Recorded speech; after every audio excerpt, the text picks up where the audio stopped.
Just out of curiosity, do you guys like the starting soon screen? Just want that feedback in the in the chat. That's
put a one in the chat if you can't wait for combat talk.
Show's gonna start soon, you guys. Definitely, if you like this starting soon screen, put that in the chat because we're getting a little bit more people in here. We definitely want the realm's feedback.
Corey Hale, much love. Lord Corey Hale with the final super chat. Super chat works. All right, we working out the kinks, and I appreciate it, Lord Corey Hale. Thank you, brother.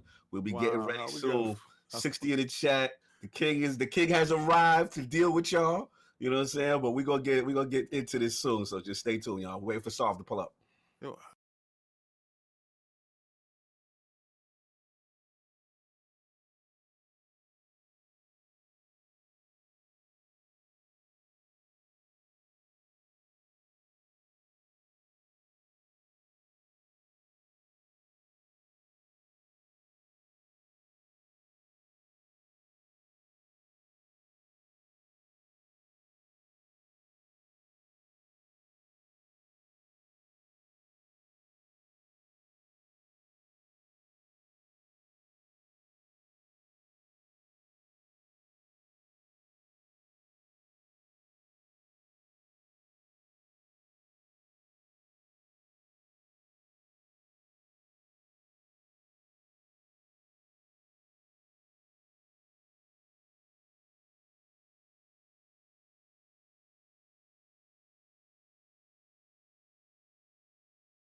All right.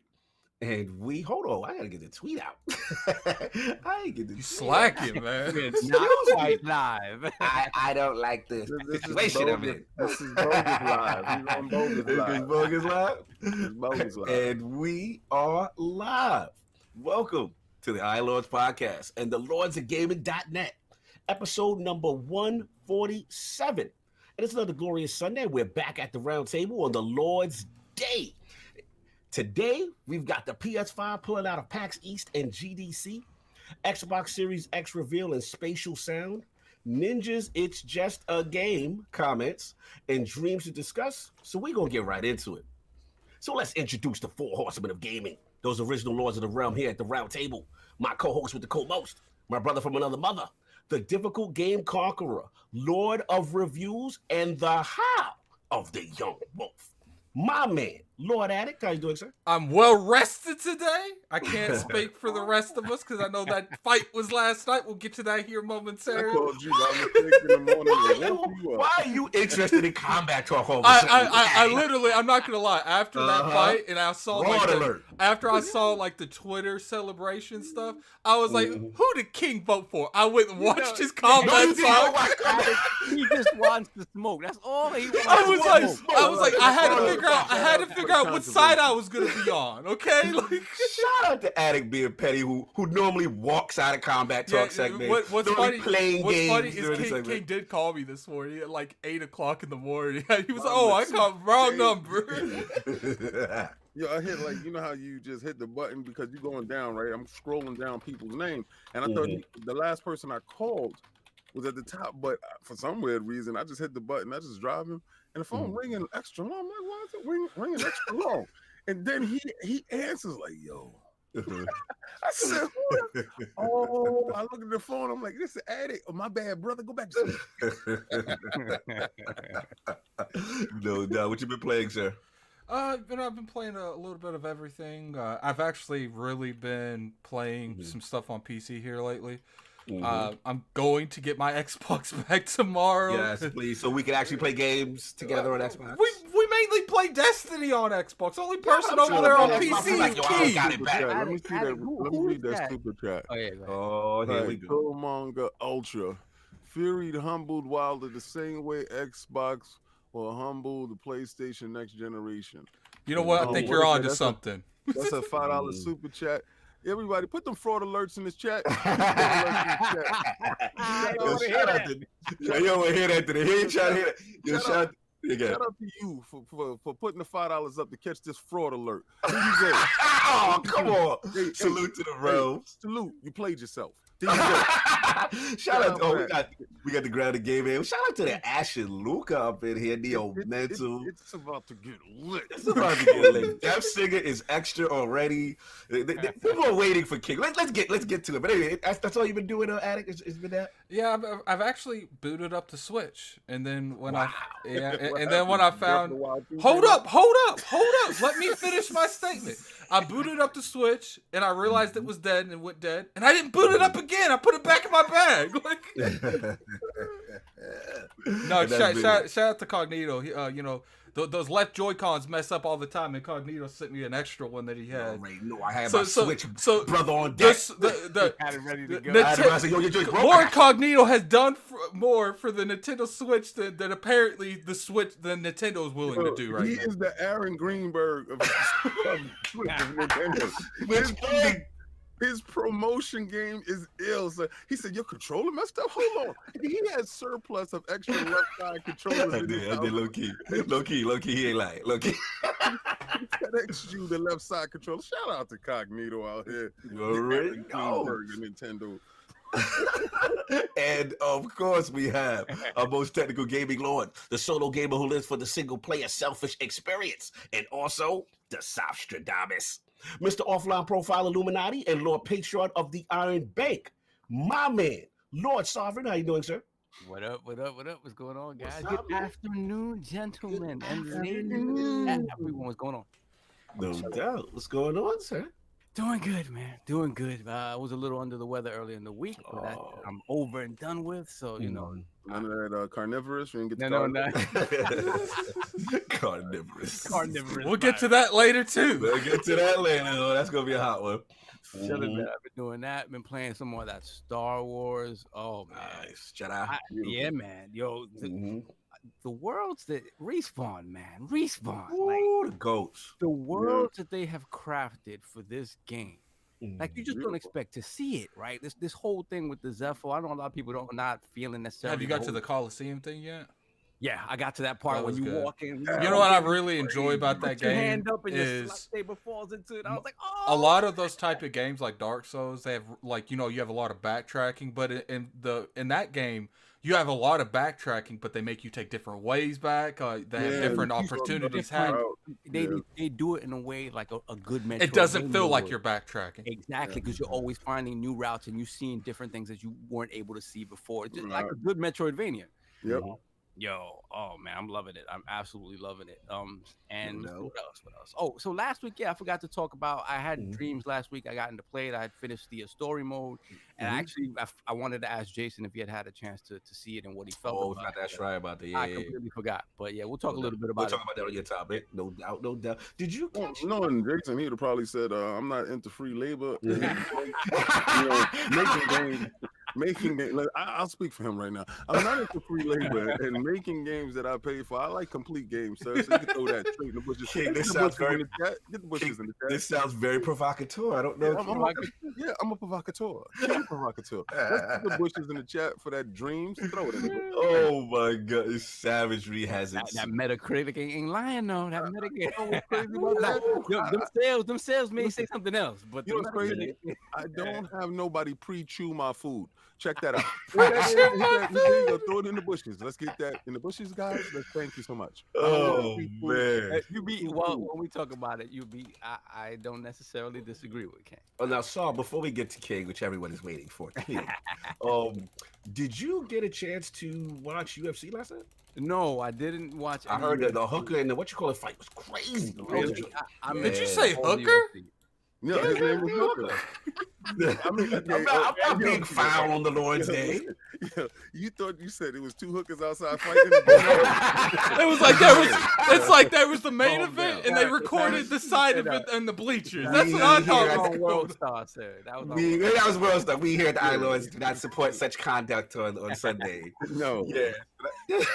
I missed all of that. I wanted all that other smoke. I was focused on the other smoke. I was focused on other. So without further ado, hold on. Of course we have the. What's up? What's up, Attic? Do your intro, then we'll do our thing, and then we'll go into combat talk. Okay, no doubt. Okay. And of course we have the Incredible Hulk of this, aka the XS Gamer. Ooh. The Lord of Combat Sports. King of the statues, who demands nothing less than that premium experience, and is the leader of the Fraud Alert movement. Ooh. Beloved Lord King, they are waiting for you. How are you doing? I'm fantastic. You see it, Bloody Sunday, right? You see the skull, right? You see that, all for that respect, man. Fall back, respect. You see that, right? You hate me now, talk. You see this, right? You see this? God never scared. The God never scared. I walked in with the king, and I left with the king. Let me explain a couple of things. You know, matter, Attic. Let's do that, man. All right. So go ahead and announce it, Cognito. So, Lord, man, we heard, things are happening. We got tweets about dragons showing up on IOP, and a lot of things going on, man. But do the drum roll. Do the drum roll. Let's get it. Here you guys go.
Pause like it.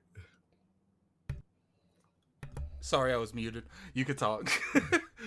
Woo! And we are now live. Salute, man. Hope everyone likes it. Shout out to the graphic guard holding the realm down. Wanted to do something nice, little special thing for y'all, all the supporters of the realm, the subscribers, the Patreons. Man, this is what we try to do and try to improve the show as much as we can. So I hope you like the new digs in the realm. We make things a little nice let me bring out, this is all because of you guys, all the support you come up here weekly and give us, all the love you guys do, and the super chats, the likes, the shares, all of this. We did all this, just give you guys a little bit more to look at. Yeah, man. I think something that's important to say about, all the support you guys give us weekly, and nobody here is taking home anything for themselves. So everything that comes in, it goes right back into the show. Before we go to CombatTalk, let's give you guys a little bit of our new features, okay? See the topics there? We can make those glow. Yeah, we can make those glow. Yeah, he's stupid. And when King does his little fraud alert, I can do this fraud alert. And then we got that bend the knee, we got that going on. We got the the bushes. We got that, and we got the coming in hot. Oh, you already know, Stitch. I got my Switch coming in hot, baby. Woo! Here we go. It's gonna be all right, lit. so now let's do combat animated boots on the. Look at the boots. Yo, give me that coming in hot one more time, man. Coming in hot. When we get the Stitch topic, I need to see that. I need to see his face. Hold on, we got a $5 super chat from Smitty Smith. Shout out to Smith with the $5 super chat. Shout out to the Lords. #media in the building. That is brother. That's what it is. That's what's up, brother. That's Smitty Smith. That's what's up, man. So it's gonna be a lot of fun. We're gonna be adding more things. Again, Iron Lord salute to the graphic guard holding it down. You know what I'm saying? But without further ado, now that we got all the intros and all the stuff out the way, but there's one intro that we had to get, and that is Lord King, man. What's up? King, you gotta tell me when to put that fraud alert on, man. I'll do it for you. I'm here. I got you. So what's going on, King, man? First of all, in the world of combat sports, we had CombatTalk recently. We had this amazing fight, and the realm wants to hear your opinions. What's going on, man? I saw you come in with the hate me now. You know what I'm saying? Sure. You know what I'm saying? You ready? Let's go. So let's get into it, right? Yesterday the world was watching the heavyweight division. The world stopped and took a notice. You heard Sovereign said, I didn't even watch MMA yesterday, boy. All right. So first of all, let's give a shout out to the two heavyweight champions that fought last night who stole all the money from the undercard. I mean, the fact that nobody on the undercard was really of any super note. It was the worst undercard I've ever seen for a $79 pay-per-view. Shout out to them having Stan the Frank man singing the You're not about Gavin DeGraw? No, I'm not. Hashtag whose man is this? Hashtag whose man is this? Because I'm not going to front. I watched your little video because I was thinking the same. I was like, who is this? He's terrible. He was not good. Worst dude ever. He was the Frank Stan man.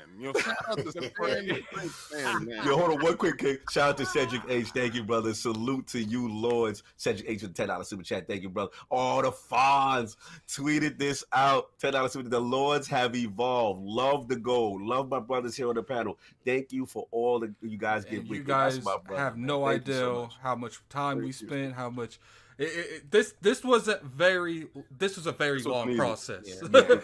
Definitely, because we had to make sure we got everything right for the round. We had to, so we made sure.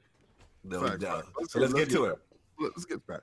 So a lot of things. If y'all saw CombatTalk this week, you understood I picked Deontay Wilder in 8. You also understood I told you. Did he win? Will probably be losing this fight when it happens. I told you. So we all knew going into this fight, Tyson Fury was the superior boxer. He was a taller, bigger, not stronger, taller, bigger, more skilled man. And you always see, this is a rule of thumb. You always go with the bigger, skilled guy. Like if it's two, big guys fighting or two guys fighting, you always go with the larger skilled guy, right? And that's the rule of thumb. But the one thing that Deontay Wilder always has is that one eraser. When he touches you on your body, your head gets feverish and it's over. Right? Your head gets feverish and it's over. Why does head gotta get feverish? I need to address, so put that fraud alert up there, Attic, please, because I need to address a lot of frauds that was on my timeline. I seen y'all walking in with the king, but then walking out with the dude. All right, I seen you flip flop and switch up, and you understand? I don't do that. I don't flip flop. I don't switch up. That's not my style. Mr. Glass said the volume's a little low, Attic. You said we turn us up a little bit. I guess turn us up. You guys up? Okay. Yeah, turn us up a little bit. Continue. Yeah, I don't switch up.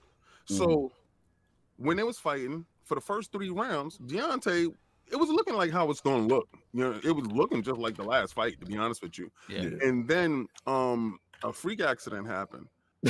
Tyson Fury threw a 1-2, and Deontay went to block the 1-2 with his left hand up. The right hand slipped over the back and hit him in the back of the ear. Hit him in the back of the ear. It blew his eardrum. His ear started bleeding profusely. Now, equilibrium done. He was done. He was done at that point. Right. And now I don't want you. I can't state this enough because a lot of you frauds have never been in a fight. All right. So when you get punched in your face, when you're getting hit in your body, when you're getting hit, period, it takes a little something to get used to. It's a lot easier to say you could have did this, you could have did that when the adrenaline's not running through your body. They wasn't doing that. Yeah. So he got hit, eardrum blown. I saw it. It broke my heart right there. Yeah. As I said, the king is in trouble. Yeah. I said, so he's going to need every last bit of energy he has around that ring to keep him going. Because this big boy was on top of him. And this big boy was working him. Pause. Yeah. You know, Fury was doing what Fury was supposed to do. You have a wounded animal, you take that animal out. All right. And I do say this, you got to give all respect due to Tyson Fury for doing exactly what he's supposed to do. Facts. He's a great champion. He took out a great champion. He took out one of the most fair dudes. But I had some frauds on my timeline talking about, the first time he fought a stiff challenge, pause, he folded. First of all, he didn't fold forward. Right? He did not fold. That champion stood up on his feet. His towel, his corner threw the towel in on him. True. Right? Because he was taking punches. But at the same time that towel was coming in, he caught Fury with a left hook. And Fury said, whoa. He was still the champion he is as he left. You understand? He had a broken jaw. He just didn't have the belt. Yeah, his jaw was ragged. His jaw was broken. He had a torn ligament in his leg, and he had a blown eardrum. Yeah. The boy fought his heart out. So just curiosity, I saw you on Twitter yesterday. I don't watch boxing at all, but from everything you just said, torn ligament, what else did you say? The broken jaw, the eardrum. Eardrum was key for me. Yeah. So out of everything you just said, King, why do you still don't believe his corner should have thrown the towel? You know why? Okay, now this is the part that I'm going to address. Let's get to it. All right. Before you go in the ring, I'm gonna give it to you guys if you never fought or anything. Before you go into the ring, you say a prayer. Kid said so he was dead. Basically, it's the fighter's prayer. You know, may we both go out the same way we come in. Right. But if anything happens, it's better him than me. Okay? So he knows that going in. He's ready to die going in. Right. You did tell someone you'd rather him being took out in a stretcher. That's right. Listen, he has laid many men out. Some nights is your turn. You know, some nights it's going to be your turn. But you go out on your shield. You don't want no weak dude talking about, yo, I couldn't go because my eardrum, my eardrum. I feel That's that. not a champ. I feel that. Okay? I feel that. Yeah. So you guys talking about, this isn't Rome, King. He needs to go back to his family. Let me tell you something. It is so Rome. And they are so gladiators. And they get paid millions of dollars for your entertainment. So at what point in time is this not Rome? So at the end of the day, then and now is they were screaming for blood and you want pillows. You're soft. And that's the problem. So hold up, Getting in that ring was soft. So take your soft self and go watch something like Fluffy, like something like Barney or something like So I do got a question for you, King. You respect them gloves. I do got a question for you, King. Obviously, we're not gonna. from what I've seen, we can't criticize his character. His character's good. He was there. Right. He was willing to die in that ring. But what I want to know from you, King, you willing to bend the knee to your decision? No, it's not, you know what it is? The Superior Man won. Oh, no. Shout out to Brad with the $2 super chat saying, "Woo! Salute, brother. Much appreciated. Now, King, let me ask you this, because I'm obviously, you are the combat tour expert, and for me, you know how I've been down on boxing the last couple of years. So to see this type of spectacle, first of all, let's shout out to the event. Having the spectacle, having Holyfield, Tyson, Lewis, like the era that I grew up with, you know what I'm saying, kind of be celebrated. And these are the new generation dudes, So for me, I looked at the joint and I'm like, okay, look, this looks like it's going to be epic. These two are perfect dance partners, right? One guy can end the fight at any point, and the other guy's kind of the more skilled guy. Yep. So when I looked at it coming up, I'm see how it's going to play out. Now, I'm with you. You know what I'm saying? In the beginning, it started off whatever. Now, this is where I'm with you on the part that if you get your eardrum blown, like, because I knew something was wrong with him. Like, I was just like, yo, why? He was like falling down and tumbling off everything. And I'm just like, okay, something's seriously wrong. And then, I don't know, he was like you see this move where he kept doing this every time they kept splitting off? Like, he would, like, it was just he was weird. Having to double check he's alive. It was just weird, but look, I don't want to take nothing away from Tyson Fury. That was a masterful performance. He did his thing, you know what I'm saying? And I guess the question, though, is, do you think, because again, I'm a fraud, I don't know, you think they're going to do number 3? Or do you think it's going to be now Joshua and they're going to tear the roof down with some real UK versus UK? Let's get it. All right. You know what I'm saying? First, we don't know if Deontay's okay. That is true. He can have long-term ear damage. Shout out to Wifey for rubbing his leg during the whole segment. Did you see that? Shout out to Wifey. He got a rider. The leg was bad too. But when you have a promotion of this caliber, there's no pulling out. Shout out to the fraud, Tim Bradley. I would call you what I was calling you all night.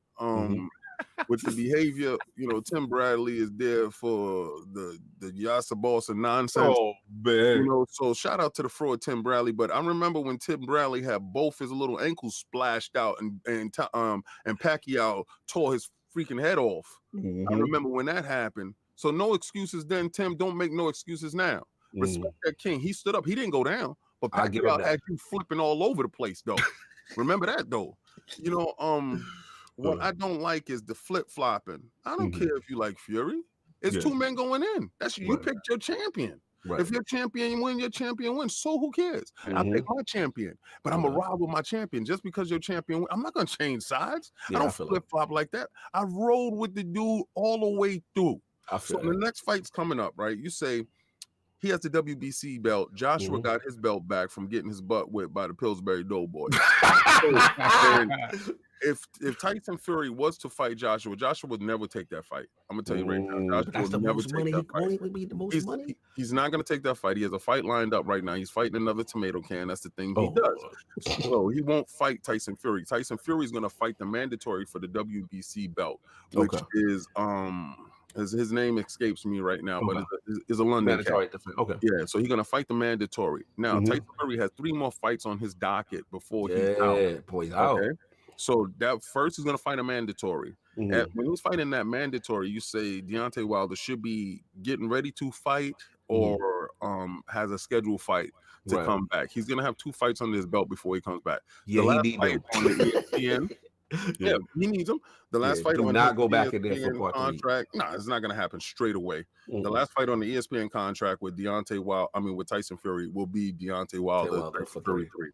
All right, no doubt. We got the super chat real quick. Shout out to the Frog's Dream with the $5 super chat. Yo, he said the same thing I said. Shout out to King's wife for keeping him fed. The meals are always on point. She does that for you. And love the new look. Wilder can always fight again. And then we got, did we miss another one? $10. You got that song, Restored Hades? Restored Hades with the $10 super chat. Just want to say good morning to the Lords. I also want to say I love the new setup and appreciate everything you guys do for your fans. And because of it, I'm going to the show E3 2020 on God. Yo, pull up Restored Hades. Pull up, man. I feel like our next email got to be on God and them. Yeah. You know what Once like, we though? see it in the I chat that like you 5 or going to 6 E3. times, it's got to be done. Like, Graphic God, we about to hit you up for On God in them. That one's gonna be interesting. How we get that one? Yeah, how we going? What are we going to represent? I'll design it. I'll design it. I feel like shout I out feel to like you it for going needs. to E3 and Sony's not there. God bless. I feel Stupid. Good at it. I said I feel like we can figure something out with that. No Yeah. doubt. Yeah. Wow. Eternal should die. File out a super chat. The fight reminds me of Canelo versus Chavez Jr. It was like that toy punching bag swaying back and forth. Wilder needs to learn ring movement more. All right, I feel you. We got, we see that. Let me answer that because that's my guy. We go back and forth and stuff, and we're gonna have a chat on Monday about that. Eternal. It's not the same. Mm-hmm. It's not the same in that regards. You have to factor in the injury. It was a beautiful fight, but I want you saw Evander Holyfield standing in that ring, right? Yeah. Now, when he fought Riddick Bowe and he was out on his feet, had they stopped that fight, we would have never saw the great spectacle that it was. That is true. And this is why you're supposed to let that champion go out on his shield. We don't know if Deontay Wilder makes it 12 rounds. Mm-hmm. We don't know. We don't know anything. But what we do know is the corner stopped the fight, and the referee complied with that. The referee was going to let it go because the referee is front row. He sees everything. So let's tone it down. It's nice to be quarterback Monday morning quarterback. but I will say this, so. right? And I agree with something that Andre Ward said. Was like, well, it feels like Wilder's corner, like Wilder has improved immensely since he started. I still not a fan of his in-ring, ability, besides the punching power in the heart. Right. But I will say that it felt kind of like the last couple of fights he's plateaued. Like he's learned the importance of the jab and he uses that, but he still falls back on the one punch. And I'm gonna be real soft. I don't like his defense with the head go back. Oh, that's the thing. I don't like that at all. He puts his head back in a position where these guys he's fighting with long reach, just like him. Yeah, knock it straight off.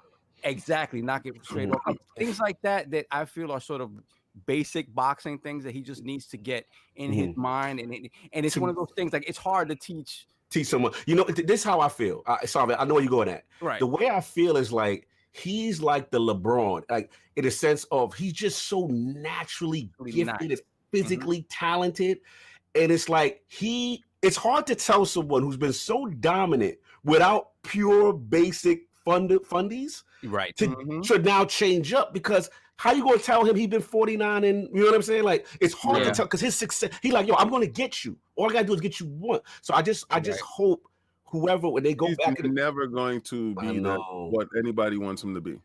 He doesn't have to be. I just want him to go in the dojo and just add maybe 1 or 2 little wrinkles. That's to the repertoire.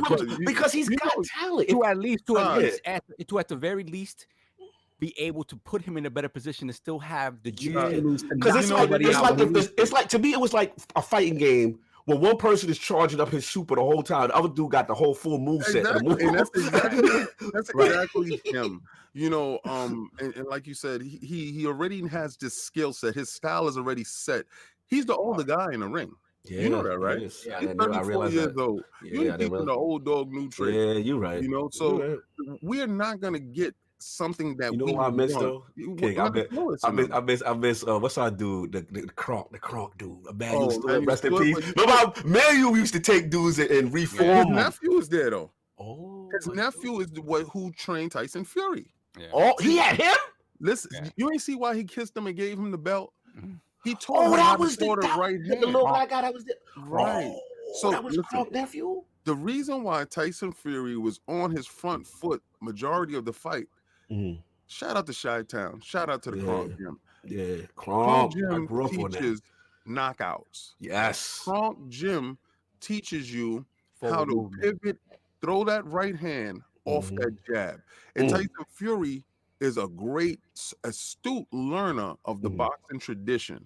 All right, he's more adept to learn new things than Deontay Wilder. And you saw it in his repertoire. It changed the body shot. The body shot. Yes, it was completely different. He caught Deontay with his feet together when he hit him with the body shot. Perfectly timed shot. Deontay fundamentals is off. he gets down, he sits down. It wasn't a crazy shot, but it was fundamental. Mentally sound. Yo, real quick, I gotta get my homie to Dodge tonight with the £5 super chat. Love the new look, Lords. Fury might have to fight Dylan White first as a mandatory. Joshua gonna be hiding, I reckon. So Dodge, my boy Dodge agrees with the king. You know what I'm saying? But yeah, I had to get you on that, man. I know we had a lot to talk about. One more super chat. We got two more actually. Oh, please get them. We got Rain G4 with the $5 super chat. Hopefully Wilder will come back like Clubber Lang. And shout out to Smitty Smith with the $5 super chat. Man, these frauds better stop disrespecting those men who step in the ring, because it ain't no game in there. And that's for sure, man. When you talk about combat and what King is talking about, how you go out on your shield, it's a thing like. One of my favorite MMA fighter of all time is a fighter who never set foot in UFC, and that's Rickson Gracie. Rickson Gracie exemplifies that sort of samurai spirit, where it's like, you are my brother, but the moment we step into that combat arena, the job is to kill you, and I'm going to fight to that point.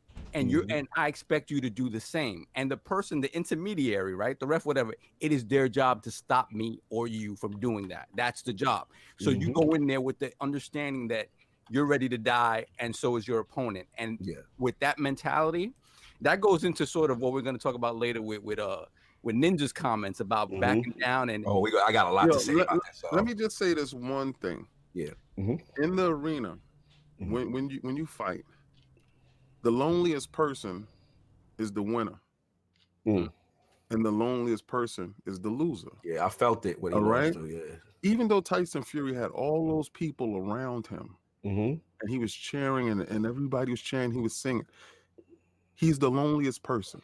But in what way though? He seemed like he was popular. He was singing songs. Let me explain. It's the mental space, the mentality of the fighter. See, Sovereign knows. Mentally, you're completely alone. This is you. This is why this is the ultimate stakes. You know, you love your little baseball, you love your little football, you love your little basketball. That's a team sport, you know. But in this combat stuff, it's only you. You see, Deontay Wilder had all his friends and family around him in that room. But he was completely alone. I felt it. In his head. You are alone. I felt it.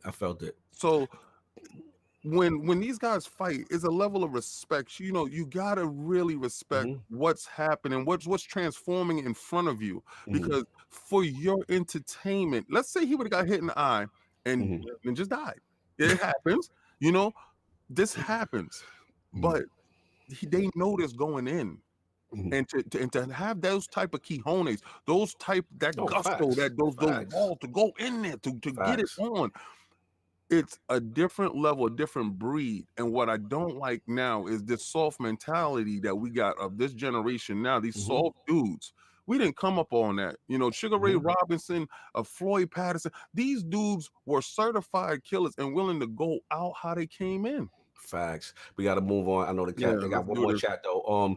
Shout out to Lanzo86 $5 super chat. King, I guarantee AJ doesn't hide. He's been chasing Undisputed. His record shows it. Wilder turned down $50 million not to fight AJ. I'll leave you that last word from. All right. So what we can do right now is when it shows up, we could bet a video game. Me and you. When it shows up, me and you could bet a video game if it ever happened. I guess you'll never get that game because it's never going to happen. So we play Bend the Knee. Is that what we going on? Yeah, I give that one for him. God bless. And of course, first of all, King, what have you been playing? I didn't get to that. Oh, okay. So you know I've been playing in that Bleeding Edge. I wanted to tell you guys, I got a chance to see it on the X and I got a chance to see it on the S. It's scaled beautifully. I mean, pretty nice on the PC too. It looks very nice. It's a very good looking game. I've been playing Children of Mortar. I've gotten out the little Fire Girl and almost everybody now. The game, that is probably how all roguelikes should be made. It's It's a very wonderful game. If none of you guys got a chance to play it, please go check it out. You know, I've been playing Destiny. I saw you and Ebontis. Oh man, you are ridiculous. First of all, you skewed him all over the place because he didn't. He kind of bullied him the whole podcast. Like he really bullied Ebontis. Ebontis a grown man. He be acting up. No. That show, I said, this is the one show. Damn, I didn't watch it live because I wanted to be in the chat going at you because he said respectfully, he did not tell you what was going on. And I know you were saying he wouldn't take that for an answer, man. He was like, what you mean? Okay, y'all know the rules. If it's addict, you know there's certain things y'all know I am synonymous with. So it's like, if y'all know that information drop, y'all know that text or call, y'all know I gotta wake him up for this one. Like even addict, even you hit me was like, yo, you gotta turn on Destiny, fam. I sent him a message, was like, Destiny did it again. Oh my god, my god. I had to publicly chastise my brother. He was out of pocket. He last DLC. When the Season of the Dawn and my man came out to join and they was talking, he was like, yo, I got the text. He was like, you need to see what's going on with Destiny. He knew that one. He sat on it. And I'm like, nah, fam, that's not acceptable. I feel you. If that's your dynamic. Oh, somebody in the chat said they see Wanda back there. Oh, yeah. Shout out in the vision. Yeah, KOS is going to go up on Monday. Sorry. Because, you know, we're going to PAX this week. So it was no KOS. Why ain't it spinning? Combat Talk. And, we can't turn the beat around yet because we gotta do it live. That's done. You know, it ain't spinning. Make it spin, King. Make it spin. Make it spin. I like the way it's spinning, King. Make it spin. Make it spin. I'm gonna start talking for Liz for the whole podcast because of you. Anyway, and of course, we have the gaming ninja himself, the Shinobi, LordCognito, spread that realness in the realm of the ILP, not telling you what you want to hear, but what you need to hear. So yeah, like King Man, Destiny all day. Shout out to my boy Ebontis, man. A fantastic. If you didn't watch LastWord this week, you missed 2 hours of him bullying Ebontis. Bro, I was not bullying Ebontis. Ebontis was bringing the smoke, yo. At the end, the argument we had, yo, y'all got it. Y'all got to watch it, man. Go back to watch Cognito in real Cognito form and bullying. Hashtag stop the bully. Shout out to E, my homie. But yeah, last word was super lit. Good debate. Yeah, man. So just I've got everything done with Imperium Foundation. I'm just waiting for the last thing for my title, for my savior title. That'll be my first title I'll be going for in Destiny. I'm very proud to get that done. I was actually playing Wastelands on Xcloud. Playing Xcloud. First one, second one, and third one. Wasteland remastered. Did the first. I've never played a Wasteland game. Yeah, so Xcloud, fam. I looked. It said it came out the 25th. No, but if you have Xcloud, you can play. What kind of nonsense is that? Listen, man, you got to get with it, man. I was loving it. So yeah, anyway, had a good time with that, rocking, trying to learn that system, whatever. And then finally, even though it's mad late, King, the S9 has Android 10. When we about to get the S10. So the only reason why I want it is now I can test out remote play. For shout out to the people, I had to get at a couple of Sony dudes because they like, oh, you can do remote play, you know what I'm saying, whatever. And I'm like, listen, if you have a DualShock 4, you can't do it. Won't allow you to do use it on the Android 9. You have to have the Android 10 operating system to use it, and that's only in the newest phones. And for whatever reason, you know, Verizon took forever. So shout out to that. I got that going. So I'm gonna do some testing with that on the new. Shout out to me and you with the bending of the knee. Put the bend of the knee, yo. To Samsung with the double down on the guards over there. Samsung, with the 1400 on the phone. 1400 on this 14? Phone. Which one is it? It's the top one. Verizon is even worse. Like I try to be cute and get the low or the middle. They're like, nah, fam. All I know bend the knee. Is I want some into the bushes in the chat for a $1,400 phone. That's what I want. I want some into the bushes in the chat for a $1,400 phone. Check it out. So I went to check out first and got my phone. I got beat up at the door, right? Right, so I'm dragged out. So I'm texting him, right? I'm like, yo, and you know, anytime you get beat up, you want your friend to get beat up too. So, so I'm texting him, I'm like, yo, God, yeah, you need to go do that. So he's like, yeah. So I knew he going in. He thought he was gonna go get the $1,000 one. Yeah, I try to get it on the cheap. And they like, nah, Verizon's like, nah, fam, you in or you out? And they was like, that's it. This is it.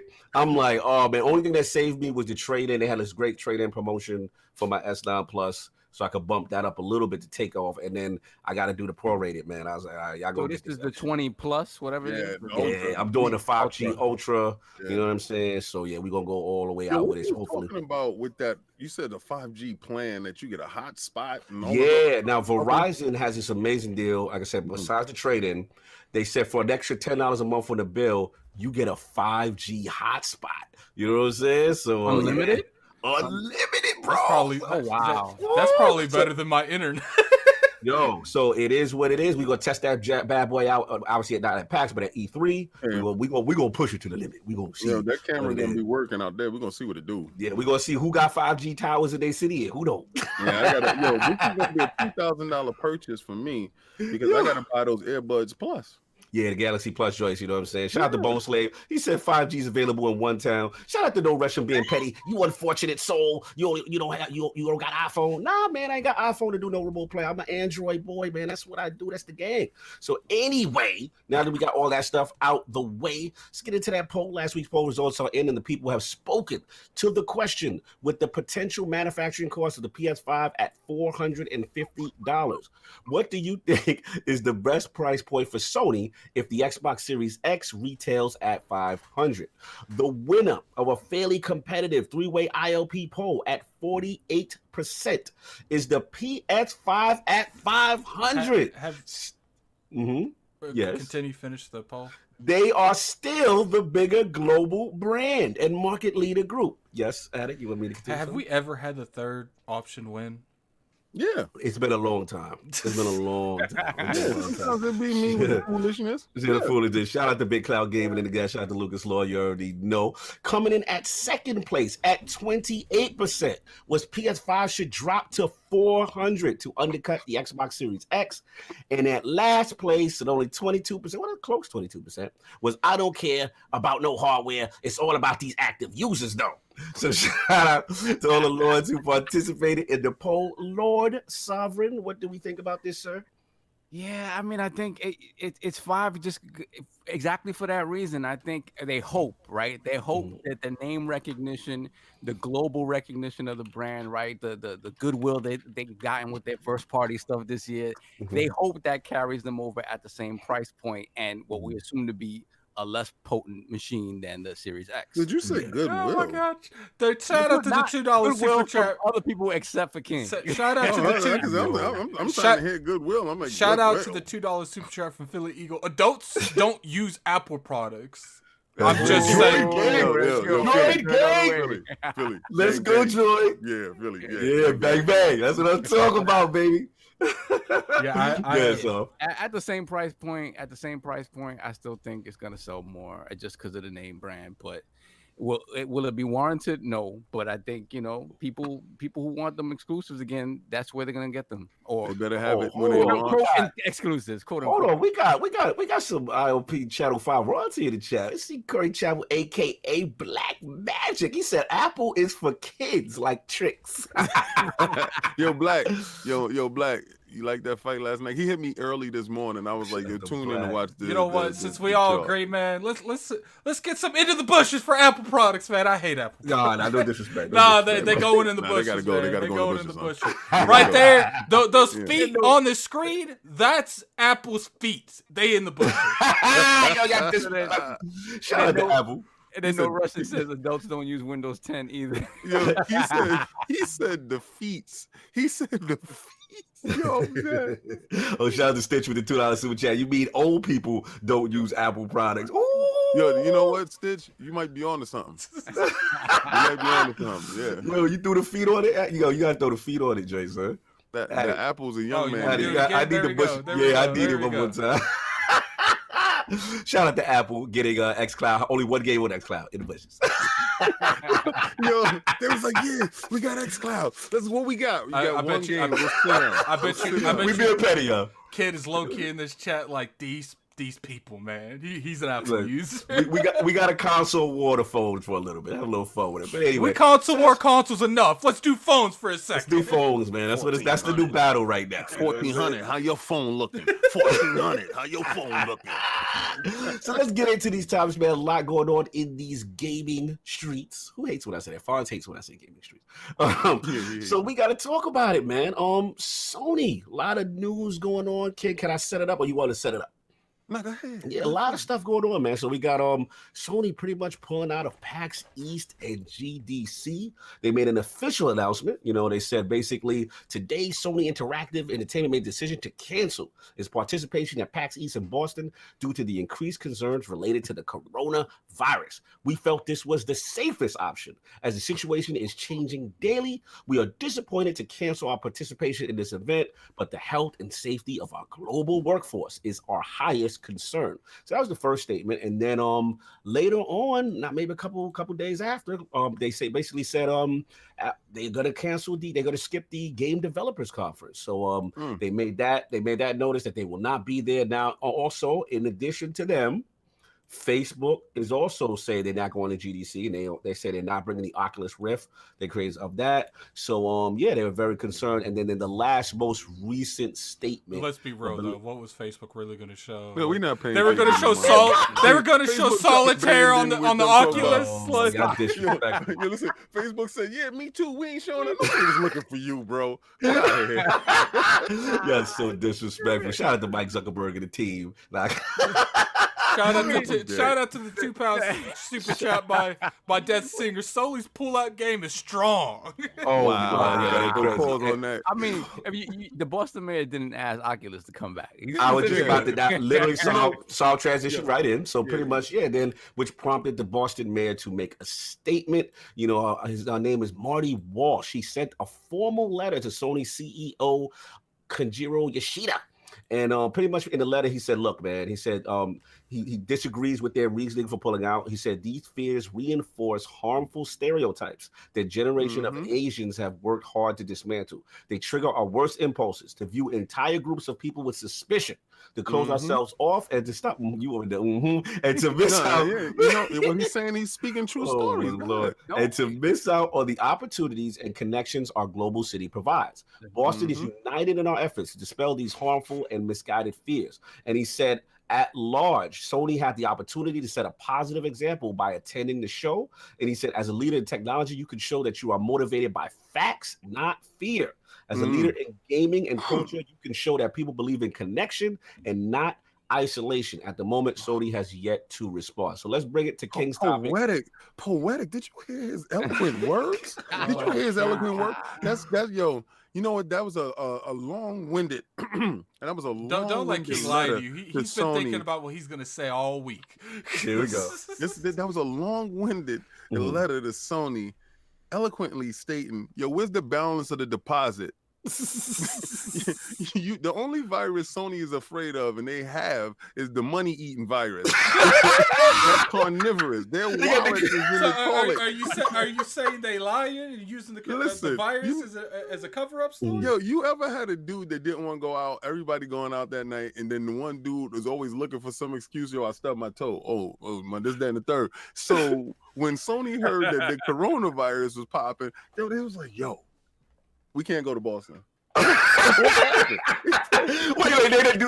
that's that broke friend. They always got an excuse. That's what you trying to say, King? Exactly. He the broke friend that he don't got the money to ball with y'all at night. He ain't got the drinks money. He ain't got the cover charge money.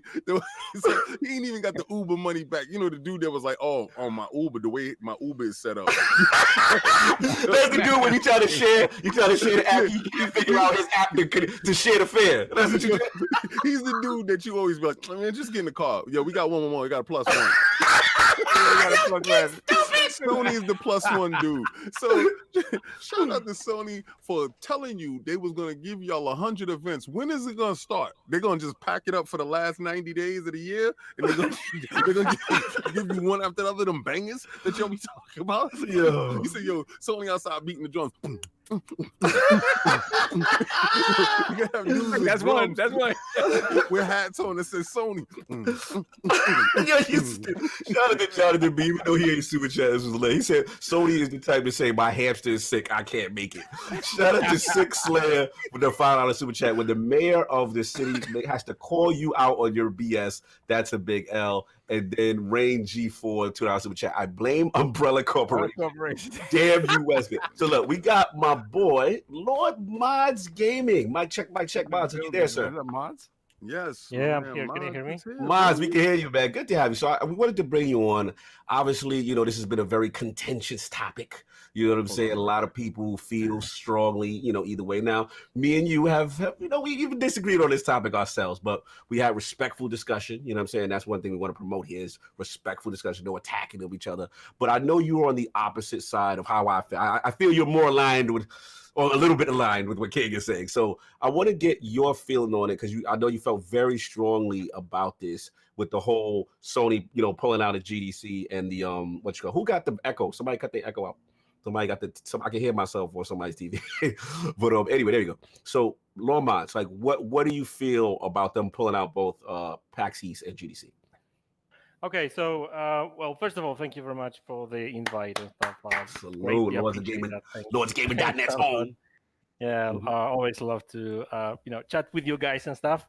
No okay, so yeah, I mean that's an interesting topic because people are all over the place with this, and there's I think that there's a number of levels to it because first of all there's the virus, right? And let's face it, nobody is trying to downplay the fact that the virus is contagious and it potentially can be very dangerous, especially for elderly people and stuff. I mean, that's the way viruses work, right? Generally speaking, it's when you're sick, if you've got already some health problems, I mean that may end up being you're dying basically, right?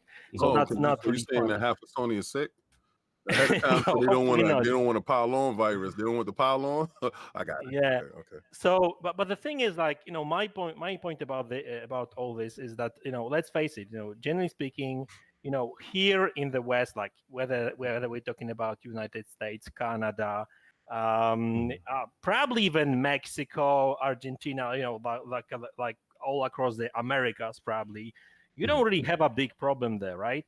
Same here in Europe. We don't really have a lot of people sick. There's been some cases of a couple of people sick here and there, mainly those who actually were in China and came back, right? But we even had a couple of cases like that here in Warsaw, right? But those people were basically checked up and dealt with, right? No, and I'm not saying that somebody got not that they got killed, right? I mean, they totally fine, right? They disappeared. They're no longer in they disappeared. Yeah. These are these shady, these are dodgy stories from yeah. Well, some of them, yeah. Continue, sir. Continue. Yeah. So dealt with. I gotta use that.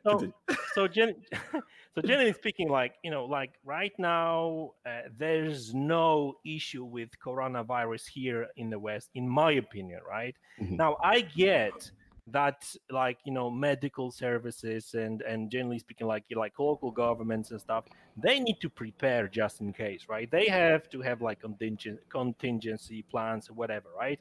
And I'm sure that all these hospitals and doctor practices and stuff, they know how to handle that, right? So I just don't like. I mean, okay, maybe not like. I mean, in my opinion, people just basically blow this thing out of proportion here in the West, right? But I know that there's a problem there in China. But it's not an issue right now. So that's the virus. Now about the Sony, I made a joke when I found out that obviously they're not going, right? So I tweeted out saying that, so where's those hundreds of events coming? And literally, when they said they got 100 fans events, I remember. Yeah, I remember. Okay. Yeah, I mean they did say that, right? I mean they decided to skip E3. Now they're pulling out of the PAX East and GDC and stuff, right? But generally, I understand that they may have concerns about the virus and stuff, but maybe I'm totally wrong on that, right? Mm-hmm. But the thing is, like, are they sending people from China to States? Now that's that's the point of contention that I think you and Addict share. So your whole thing is, again, you understand the virus, you understand that portion, but what you're saying is kind of like let's lead right into it, which is what Square Enix is doing, right? Where exactly right. Right, where Square Enix is saying, okay, we do understand that, and we're not going to send any of our, Asian or panel members or those people over there, and just the American team, so to speak. So, because we know for a fact we're going to PAX, and the Final Fantasy VII, the American team will be there. A lot of those representatives. So you're saying instead of pulling out completely, that they should still do something. Is kind of where you're going. Yeah, I mean, like, clearly that's doable, and I get that. They are pulling out, so now Facebook is pulling out as well. But at the end of the day, like, there's like, I didn't check the list of like companies or publishers that going to be at PAX East, but from some of the podcasts you've been on, like, I've heard that because you guys are going there, right? Right, we're going. Microsoft's Xbox Studios are going to be there, right? I don't believe Microsoft has a booth, but Major Nelson, a couple of guys. What's up? I'm reading the super chat.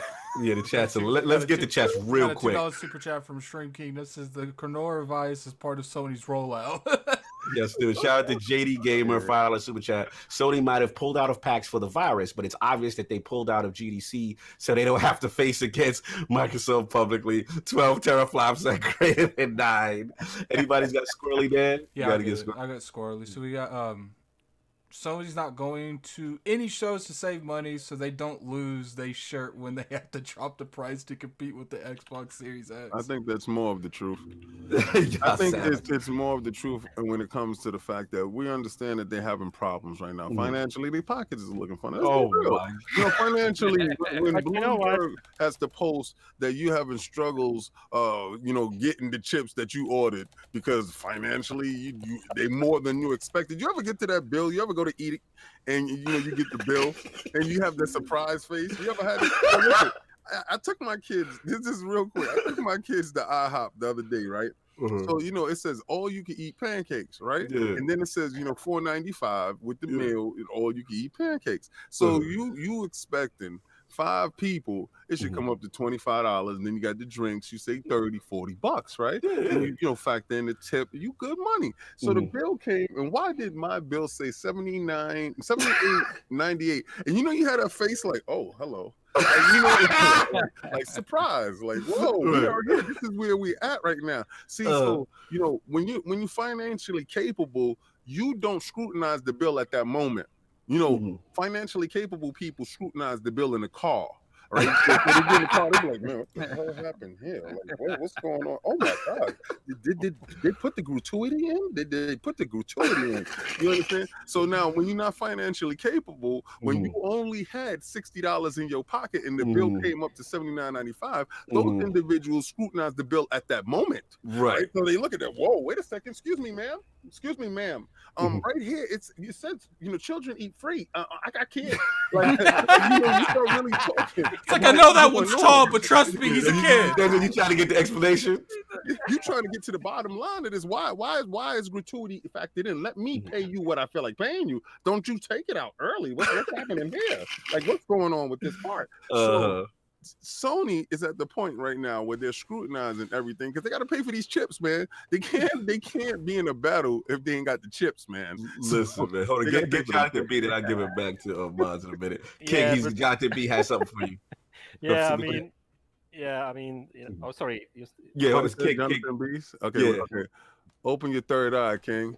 All Sony's conferences will live in the dreams this year. PAX booth level looks amazing right now. Oh my God. JD Gamer files some chat. I'm sick of this narrative that PlayStation always has good games. They haven't, period. Ridge Racer. And they didn't start this generation off with better game. Wow. This is real petty here. Look, I'm going to give it back to Madz, but I just want to say, look, all right. I hear where y'all going with this, but in fairness, you know what I'm saying? I'm going to give it back to what about the standpoint of just safety, because again, it's not just Sony pulling out. We then come in hazmat suits. Like, listen. Hand out the little plastic hazmat suits to all your employees. First of all, Sony employees. I'm sorry, we're gonna have to put a fraud alert for that. Okay. Yeah, why is Naughty Dog not there? Why is any contingent from Naughty Dog coming from overseas? Where's Naughty Dog's where's their headquarters? They're in Santa Monica.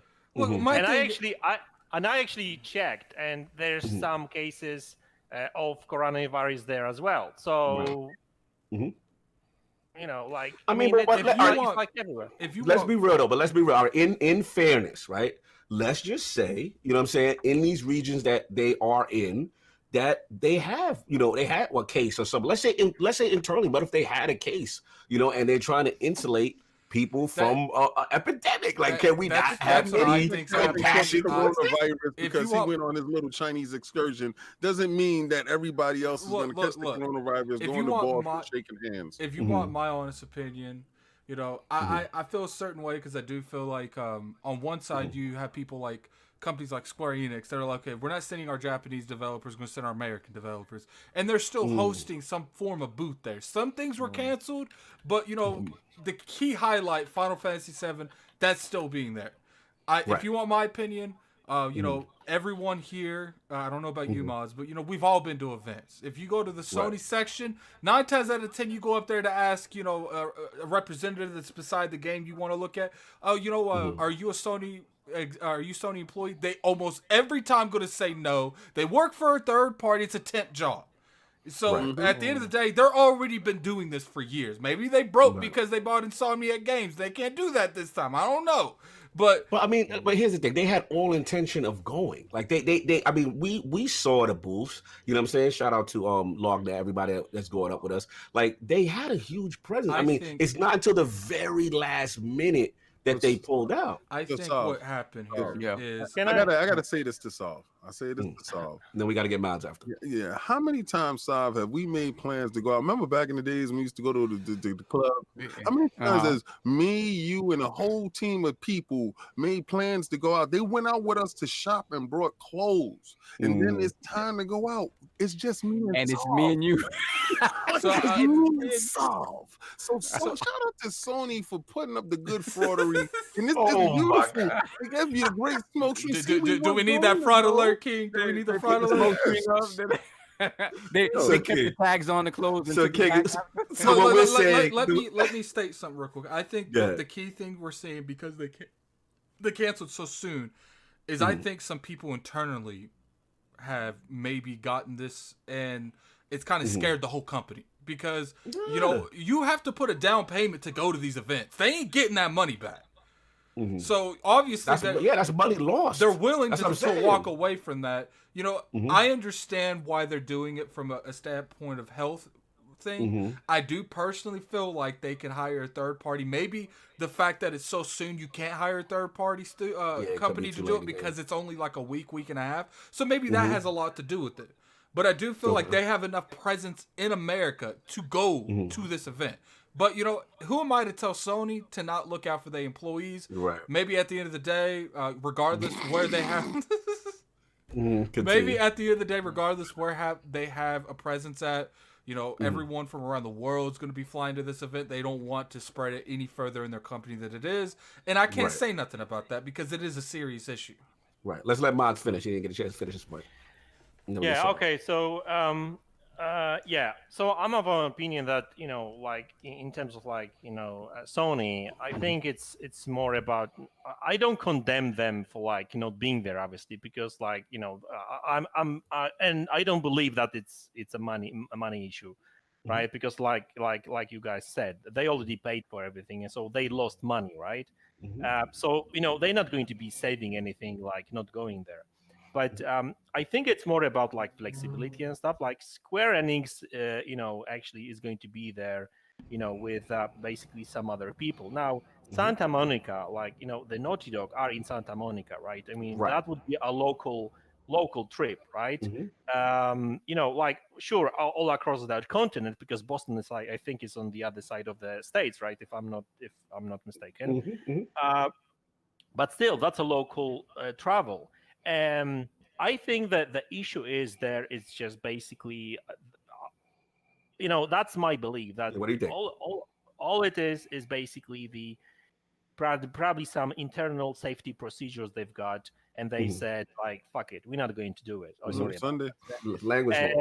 And so basically, I remember because I work for an IT support company for a big security company, right? And I was on a WebEx with a customer with a huge bank, right? Right. And all I needed, I've made some changes to the system. All I needed is to reboot a bloody server, right?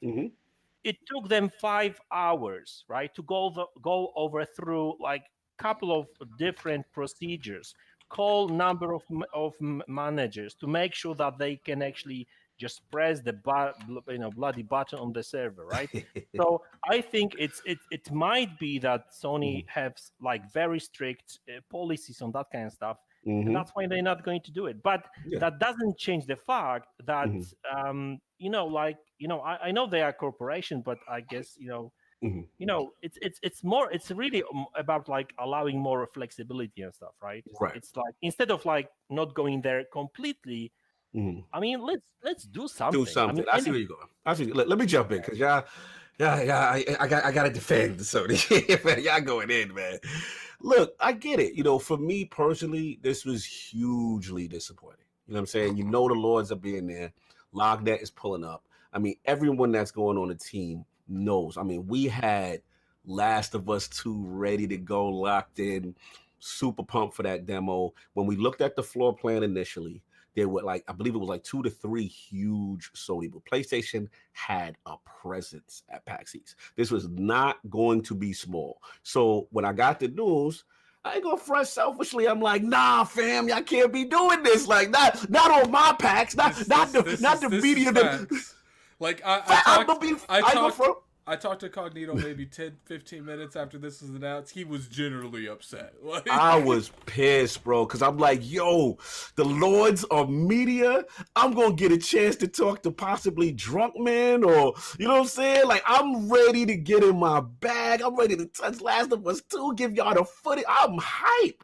You know what I'm saying? So when this hit, I'm like, damn, they couldn't just, bring another representative, or why they had to pull out the whole thing. I get it. And then obviously, I calmed down. And at the end of the day, look, it's an epidemic. You know what I'm saying? I can't get unreasonable if a company says, look, we can't act like there wasn't a reported case in Boston. There was. There was one dude. One dude can turn into 50 very easily, kid. It was one dude that coughed. So you're saying he just coughed. He didn't. He wasn't tested positive. He was eating shrimp and he coughed. Listen, man. I'm not making light. I want you to understand two things, guys, because a lot of people here. I'm not making light of anything that's detrimental and that's hurting and harming tons of people all over the world. If a company feels at any point in time that they're putting any of their employees in harm's way, then understand, pull out, right? Fine, great. But I'm also saying this, at that point in time, is it really Sony representatives ever really there? They're always having third-party people. Me and Attic talked about this in nauseum, to be honest with you, and he was going back and forth with a uneducated individual about this subject. Not saying the guy is uneducated in the world, but this subject. Attic has first-hand knowledge and first-hand experiences with what he was talking about. All right, so Attic goes to all of these shows, and trust me, if he's talking to a Sony dude or somebody, you get that logo on your shirt. Attic is drilling you like, so where you work at in Sony? What are you doing? And almost every single one of them says, "I don't work for Sony." They don't know anything. That was the past. They've had effort. They made strides recently. I mean, so go back to the past. Last year we were with Ben Studios, official Ben. We had that Days Gone coverage. We was rocking with Sony. They were there last year. You know what I'm saying? Shout out I to feel my like boy Ben Studios is the only people ever at events. They were at that one event for E3 because they don't like Ben at all. Oh my God, y'all Sam, listen, y'all slander. But look, at the end of the day, you know what I'm saying? Yeah, selfishly, I was upset, but I can't get crazy. Here's my thing. This is the way I look at it, Solve. It's like this. at the end of the day, you know what I'm saying? Like, it's the Boston Convention Center, fam. This is not a cruise ship. This is a convention center. So if one person is infected, they trying to make sure something. They trying to make sure they ain't in the center of where an outbreak happens, and it's dying light. If they be like, "Yo, I touched the PS5 at PAX," and could you imagine, King, the headlines of tens of thousands of people all infected because of a Sony rep or whoever from their team happened to have it, and now. Bro, that is so many. Let me just get this last part. Yeah, that is so many people in a concentrated space. I can't get mad at that. But at the end of the day, Keith, they have to look over thousands of employees. I'm giving them a pass only for the sake of safety. Like, I don't want to catch nothing with them out there. So like, I don't want no dude rolling up on me, showing me his game, and he got the wildness. Okay, so you have to keep the same energy when it comes to everything, because then now all of a sudden now is a coronavirus. Everybody there can use the same thing, right? Everybody can use the carnivorous virus as a problem. And this is what I'm gonna say. I want you to keep that same energy. So the next time you're going on date night and they pull out with the fake excuse, like, "Oh, yo, you know, my dog toenail cracked." But a dog's toenail cracking is not a deadly disease. This is not on the same level. We're talking about a killing virus. I'm sorry. Hold up, no. We got to put this fraud alert up for King, because he's sitting there trying to compare a toenail to a virus that kills people. Same energy when they tell you, "Yo, you know, I can't make it tonight because, you know, the coronavirus is wild." So, I mean, King, come on. Yo, it's an environment that has the corona. We never know. King, you are a business owner. You employ hundreds of people. Not putting all your business out there. You employ people. Let's just put that out there, right? You and your people are in an area. Some of the people maybe come from that area. You gonna send them out running and shaking, moving and shaking out there. You know what I do now? I'm glad you brought that up. You know what I do now? I brought a whole bunch of sanitizer, right? Oh, right. No. Check this out. Because it's not like the CDS couldn't have thought of that. Yo, listen. I brought hand sanitizer and I brought some gloves. So when we at PAX, if you see us moving around in PAX, you see the Lord's shirts and you see us with blue gloves, it's no disrespect. We just not trying to catch the corona. And, you know, and this is how we moving. This is how we moving, you know. We going out there. We don't want the corona. We don't want it. So we gonna make sure that we have the gloves on as we moving and shake. But we will show up. Now we're not gonna be wearing masks on the heavy disrespect. We ain't gonna do that talking to you, the heavy disrespect. You know, but we will have on the. So I just have a question. We got Larry's. I got a question for you. It's very important. Oh my God. What color the gloves gonna be? Oh my God. Yo, we gotta get. We missed Philly Eagle. We missed Philly Eagle. There's a bunch. Oh, please get them, y'all. Please get them. Okay, hold on. We gotta go back to JD Gamer. Actually, all right. So we got a $5 super chat from JD Gamer. Sony has no interest in showing up on the dance floor with Microsoft. Even before then. Oh God! Yeah, he has. Hold on. Let me get this one. Okay, so JD Game with the $5 super chat. Nah, I ain't gonna let that go. Back to the PlayStation getting credit for 3 great first-party games this gen, and we all running around like they're king of games. JD, king of games. We playing Yu-Gi-Oh now. What's going on? I love you, bro, but sometimes the Kool-Aid is just too strong. Don't listen to him. Don't listen to him. He likes to control. You don't have to listen to him. We're putting a fraud alert for Yo, shout out to my boy Zimo. He said the Lords at PAX ain't giving nobody dap, just head nods. Yo. He on to something. We just hitting him with the Yo. Shout out to Rain G4 with the $5 super chat. Sony better pull a Tony Stark and do a virtual reality review. Jokes aside, though, if this is the case, right, and they plan to reveal the PlayStation anytime within the next couple of months, let's say 2 months, right? Then it's a fraud if they all of a sudden have this big reveal event where they're flying in, journalists and all this stuff. So I think at this point it has to be like a direct, right? Doesn't it? It has to be something. It has to be something where nobody's. Now this is where I may side. Hold on, let's finish these super chats real quick. So we got $5 super chat from JD Gamer. Sony has no interest in showing up on the dance floor of Microsoft. out there only to be found out. They can't dance with the big boys. Hashtag Microsoft is not Sega.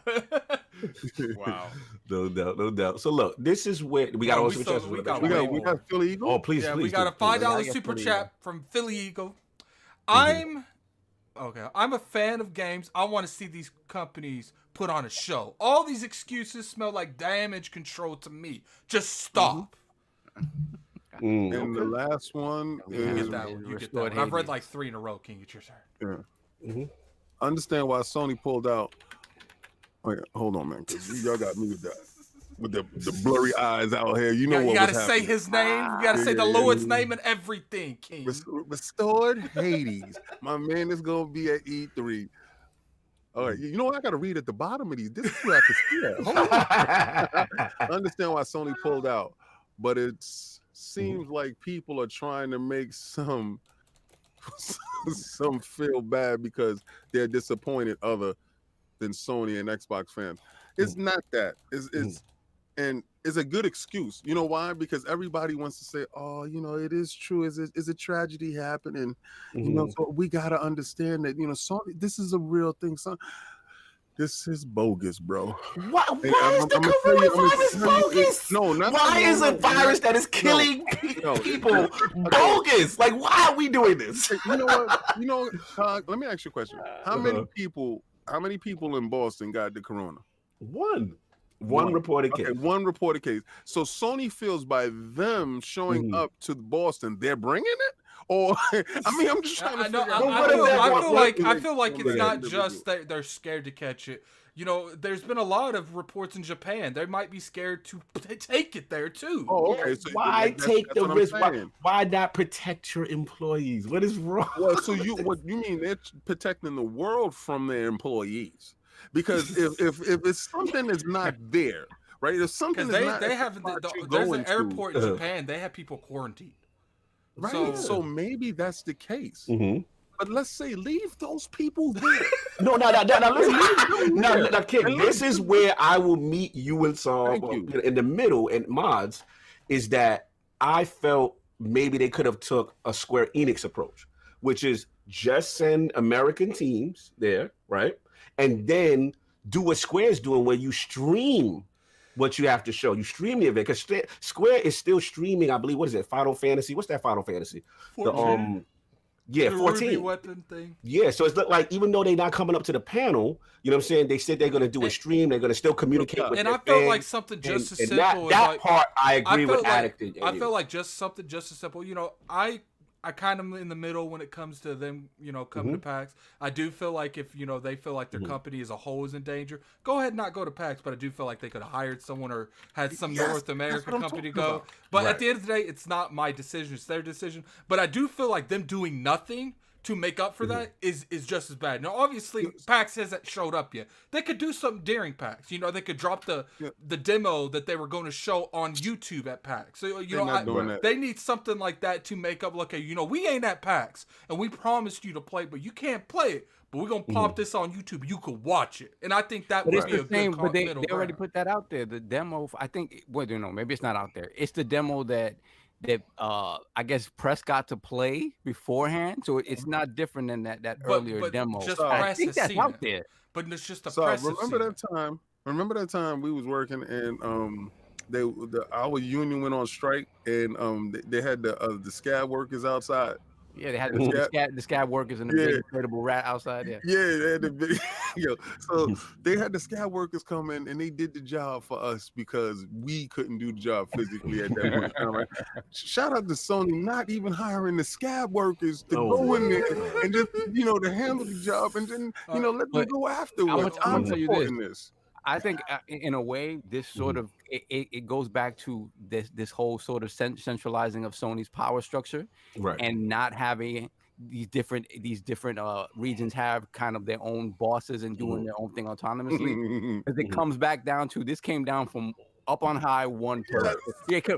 That's what happened, and it trickled down, and that was it. So even if it doesn't necessarily make sense across the board, particularly for US based teams that wouldn't be necessarily exposed to this stuff, it's an all-encompassing decision, right? And no matter how kind of, again, I understand where you're coming from, Cog, But at the same time, when you look at how little it's proliferated over here in the States in comparison to over there in China, it is kind of going. I feel a little over the top. All right, all right. Hold on. I gotta shut you. Y'all being too disrespectful. Let me talk real quick. It's like I said. I do not think this is we're gonna catch this. I think this is we might spread this because there's a lot of cases in Japan. What happened to risk management? Like, is there no risk management here? Like, this is what we doing? Listen, if everybody out to Jim Dance Moves Ryan can see on the deck. Hold up, before we go, let's go ahead and get these super chats real quick. They're getting a little super chats at it. So we got a $5 super chat from Dizzy. More likely to catch a skag with than the coronavirus. That's kind of for sure. Yeah, it's fine to be concerned about well-being of your employees, but this is silly. Silly for a epidemic killing people? We got $5. Wait, hold on. We want our games that much that we're willing to risk the lives of gamers so that they can play and say, yo, you pulled up, Sony. You was gangster. Thank you for my last of us. Too bad my man died playing, but thank you for playing. Imagine if they all went to PAX and we all went to PAX. And like imagine we come back bodied.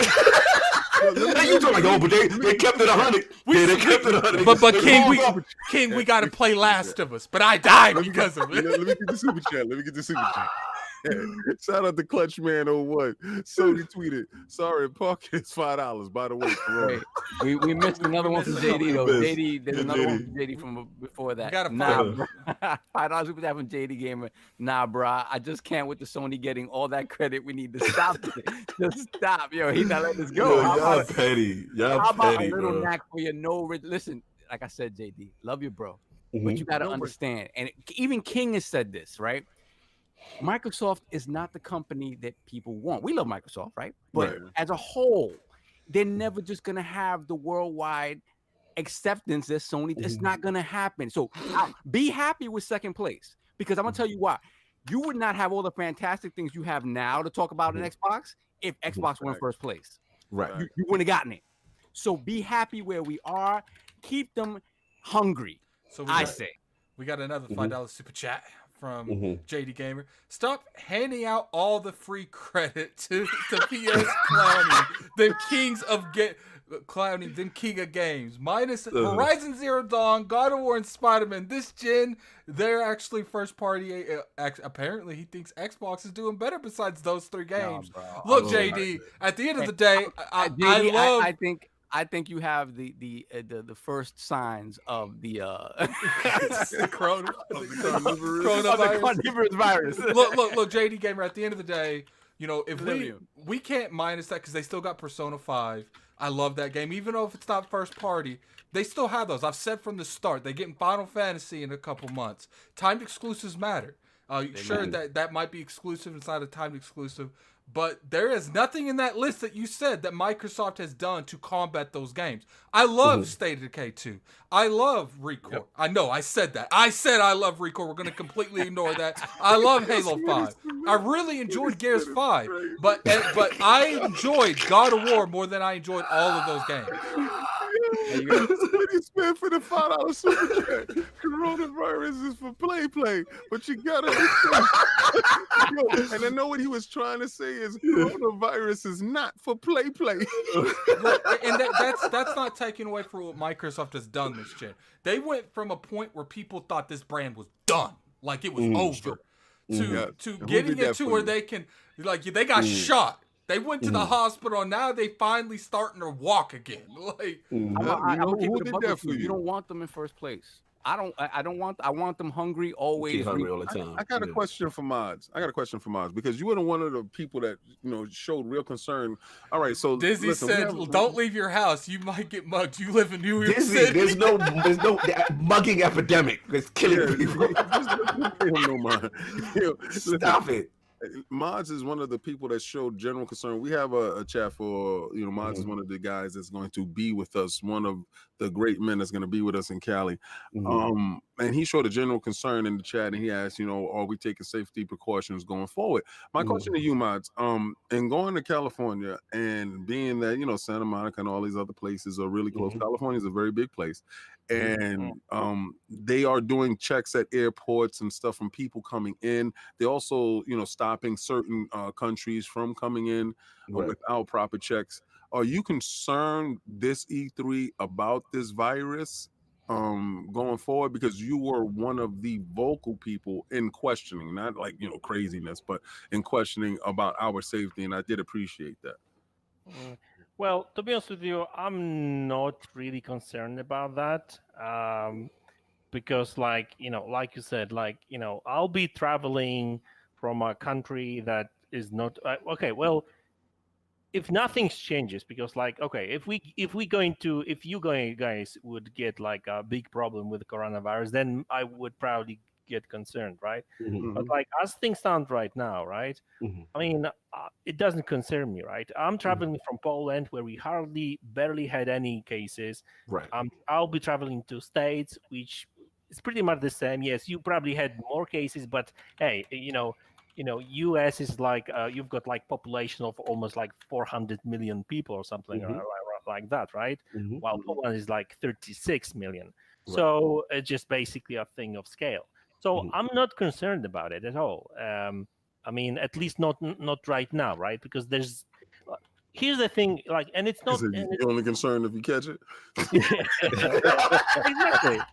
But the thing is, here's the thing, and it's not really about Sony anymore, right? At this point, because I even tweeted a couple of times about it, and it wasn't even, it wasn't directly at Sony, but I was genuinely kind of annoyed with the whole coronavirus kind of approach, people approach to coronavirus.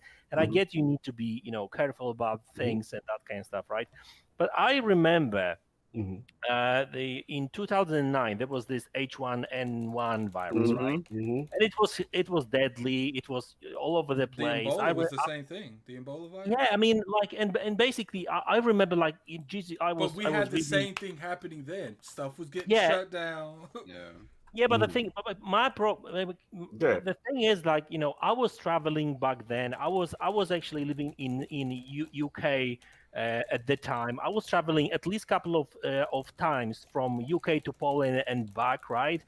And to be honest with you, I mean, yes, there was a virus somewhere there, like medical, people were kind of fighting this thing, right? But did that affect me? Not at all. Did that affect any of my friends, family, and stuff? No, it was it was something that I saw on TV. Now, I'm not saying to not get, to not take any precautious steps, right? Like I said at the very beginning. But let's not get crazy over it. Do I get up first thing in the morning, and the first thing in the morning I think it's am I going to get killed by coronavirus? Of course not. Well, I think at the end of the day, hold up, Madz, but you don't live in a section of the world where it's bad. And it's bad in Japan. That's where they live, is in Japan. No, that's fine, but that's why I said that, they don't have to send anyone. Oh, I agree with you. It's like I said, I do feel like the North American, they're plenty present in there. They got plenty of people over there. They could have went to it, but at the end of the day, it's not like only North Americans and people on the northern continent are going to this event. The people around the world are going to this event. Right. Look, in fairness to what Madz is saying, I understand what he's saying, and then. I do. On the flip side, there are the other companies that are still going, right? That are still going to show their support. So I do understand where y'all coming from that, right? You know what I'm saying? At the end of the day, to me, it's an individual and personal decision. Whether it's financially based on what King is saying is another thing. But my whole thing is, again, do you want them to be in the center of any controversy? Again, even if it's the smallest chance, if one of their employees was to be affected. Again, if one of those employees happens to be a facts. Go ahead. Here we go. Get it. It's going. Yo. Squirrely Dan for the $5 super chat. Sony not gone, but we gonna outbreak Bucky to get Xbox fans sick. Ensure the next gen victory. Oh my God. And there will be no one left one day. You're the savage you right now. Dan, you have won the day. You have won the day. I think that is the funniest thing I've seen all day. Oh my God. Look, it's an individual decision, you know what I'm saying? And at the end of the day, you know, I understand y'all side. I really do. I'm not trying to minimize what you're saying, Madz. I do understand where you're coming from. You know, there is a mentality to say, hey, we have this much education on it, you know, as of right now, it's only one case there, or it's not gonna affect it. We've taken every precaution, you know what I'm saying? But at the flip side, I feel as a company, they've earned the right to protect their employees on any type of level, on the very cautious level. So that's what I mean. But go ahead, continue, Madz. I know you got to respond. Yeah, I mean, like, you know, listen, you know, I understand that from corporate level. I mean, they may have some procedures and that kind of stuff. You know, they are afraid to, like, you know, get sued or whatever, right? So maybe, you know, that's the thing, right?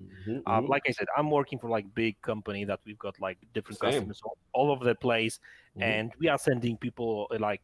I mean, not saying that we're sending people to China and stuff, but even I've seen emails about this virus and stuff, like, you know, what to do if you're going to China or you're coming back from China and stuff, right? You know, I've seen those emails as well, right? I mean, it's not like my company doesn't do anything at all, but like, you know, next week, actually tomorrow, we've got somebody that is coming from Canada to train us on our new products, on our new IT products, right? You know, those people going to be here for a couple of weeks, right? And you know, like nobody's asking them, you know, are you guys sick or something? Maybe I shouldn't come, right? I mean, let's not blow this thing out of proportion. I mean, I get it, but on the flip side, shout out to Undead. He said, "So are we sacrificing off IOP for Last of Us Part 2?" Not me, but on the flip side, Madz, and again, my IT company, right? My counterpart, the person who does my job, we have offices because I work nights, so we have offices in China. You know, they are restricted right now. My colleagues are restricted to work from home. They cannot go to the office. So there's severities. There's different levels. Yeah, so but I think you're talking about people that work in China, right? But at the end of the day, and I get it. But like, you know, people that live, work in States, you know, listen, at the end of the day, I mean, nobody really wants to see like Sony executives, you know, at PAX East. You know, it's really all about the Last of Us Part 2 guys, right? So Naughty Dogs are based in Santa Monica, right? Which there was a case. Yeah, but you've got the case in Boston, you've got case everywhere. So I get it. Listen, I get it. It's just two differing mentalities, right? Some companies are saying, to your point, right, in agreement with you, say, hey, there's just one case. This is an isolated incident. Let's not use that to fuel fear and still go. I understand your point. And then there's the other side that said, look, there was one case, so why risk it? So it's just a philosophy thing. It's just how do you view it? And what you're saying is you're in alignment with what the Boston mayor is saying. Let's not promote fear, right? Not. We have the facts. I completely understand your point. I really do. I just want to say the other side too, as to why a company would say, well, you know what? Even if it's just one, maybe let's not even do it, y'all. Let's just pull back. But now this is where I completely agree with all of y'all.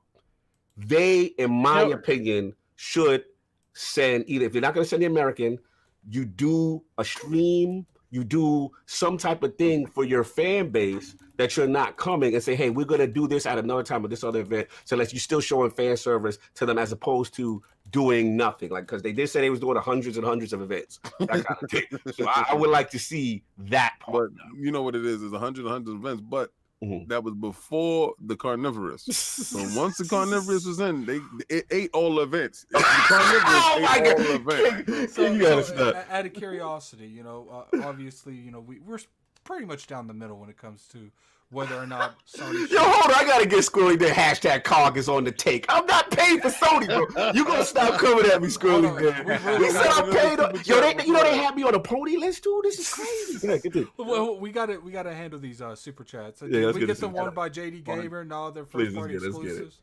No, that was me. I said that. I said that. Name that. We didn't do that one yet. Okay, Name JD Gamer $5 super chat. Name the first party exclusives that don't include Horizon Zero Dawn, God of War, Spider-Man, and tell me what first party exclusives did better than Halo, Forza, and Gears. Okay, so you want to have the argument while removing the reason you're arguing for. So you literally want to compare apples to oranges, right? I don't understand that. What he's saying is he's saying Horizon Zero Dawn and God of War, if you take those two games out, which is their highest critic games, can Sony compare to Halo, Gears, and Forza with the remaining exclusives? That's what he's saying. But they do exist. It's not like they don't exist. You're not arguing with me. You're arguing with him. I know what he's you know what it is? He's Oh my God. Hold on. Brad, $5 super chat. Facebook also backed on GDC. PlayStation 5 and Series X confirmed for Tokyo Game Show. We know COG is on the Sony payroll. Y'all gonna stop mentioning that nonsense, yo. Hold up. We can't skip super chats. I am sorry. I'm sorry. Hold up. So we gonna read non-super chats before super chats? Wait, hold up. I'm just saying they attacking the Let them attack you, but they gotta attack you color. JD Gamer with the follow-up with the $2 super chat. P.S. I just want peace in the realm. You got peace in the realm, man. You family, JD. You're family. Let's get some shields in there for JD Gamer, man. Let's get some shields. Let's get the rest of these super chats. So we got a 5. We have one more. We got Smith with the $2 super chat. Carnivorous on God and No, we have one more. Yeah, one above that. It was the squiggly Dan 82. Sony not going, but are gonna send an outbreak monkey to get. No, that's the one I read. I read that one. It was Face. It was Face 23. So that's why we can't skip super chats because it gets confusing. It was Face. Because King already read the Squirrely Dan one. Yeah. All right, so read the face one. Read the face one. Face 23 BKNY with the $5 super chat. I don't know why people make a big deal about Sony not going to PAX East when there are other companies pulling out of other events also. Right, let me answer him. The reason why we're making a big thing, and COG eloquently put it, and so did the mayor, they were looking forward to the big space that they rented out, that they put the down payment and deposit on, and they didn't come back and fill out the deposit. So, the mayor's looking for the rest of the money. The mayor's looking for the rest. Hey, man, that's the city's revenue. No, that's real. Like, they got revenue. so many people coming in just for Sony. Imagine how many people canceled because Sony's not there. Now, also, as far as media goes, if you didn't know, we media. So now you know. So now you know. You saw the flex. So now you know. But we was bringing coverage to you. Yeah. So when we're going out there and we're putting on the gloves, when you see me and we put the gloves on, and I love the sound effects for those gloves. And we out there, we putting the sanitizer on, and we're going out there shaking hands and kissing babies and taking videos for you guys and taking pictures to bring you all that information. Because let's say you got to work that day and you can't go out. Well, we took off for work and we're there for you. So we're making sure that we get that information for you. So the fact that one of the biggest hitters that claimed that they were going to be someplace console distributor this year, they're not there.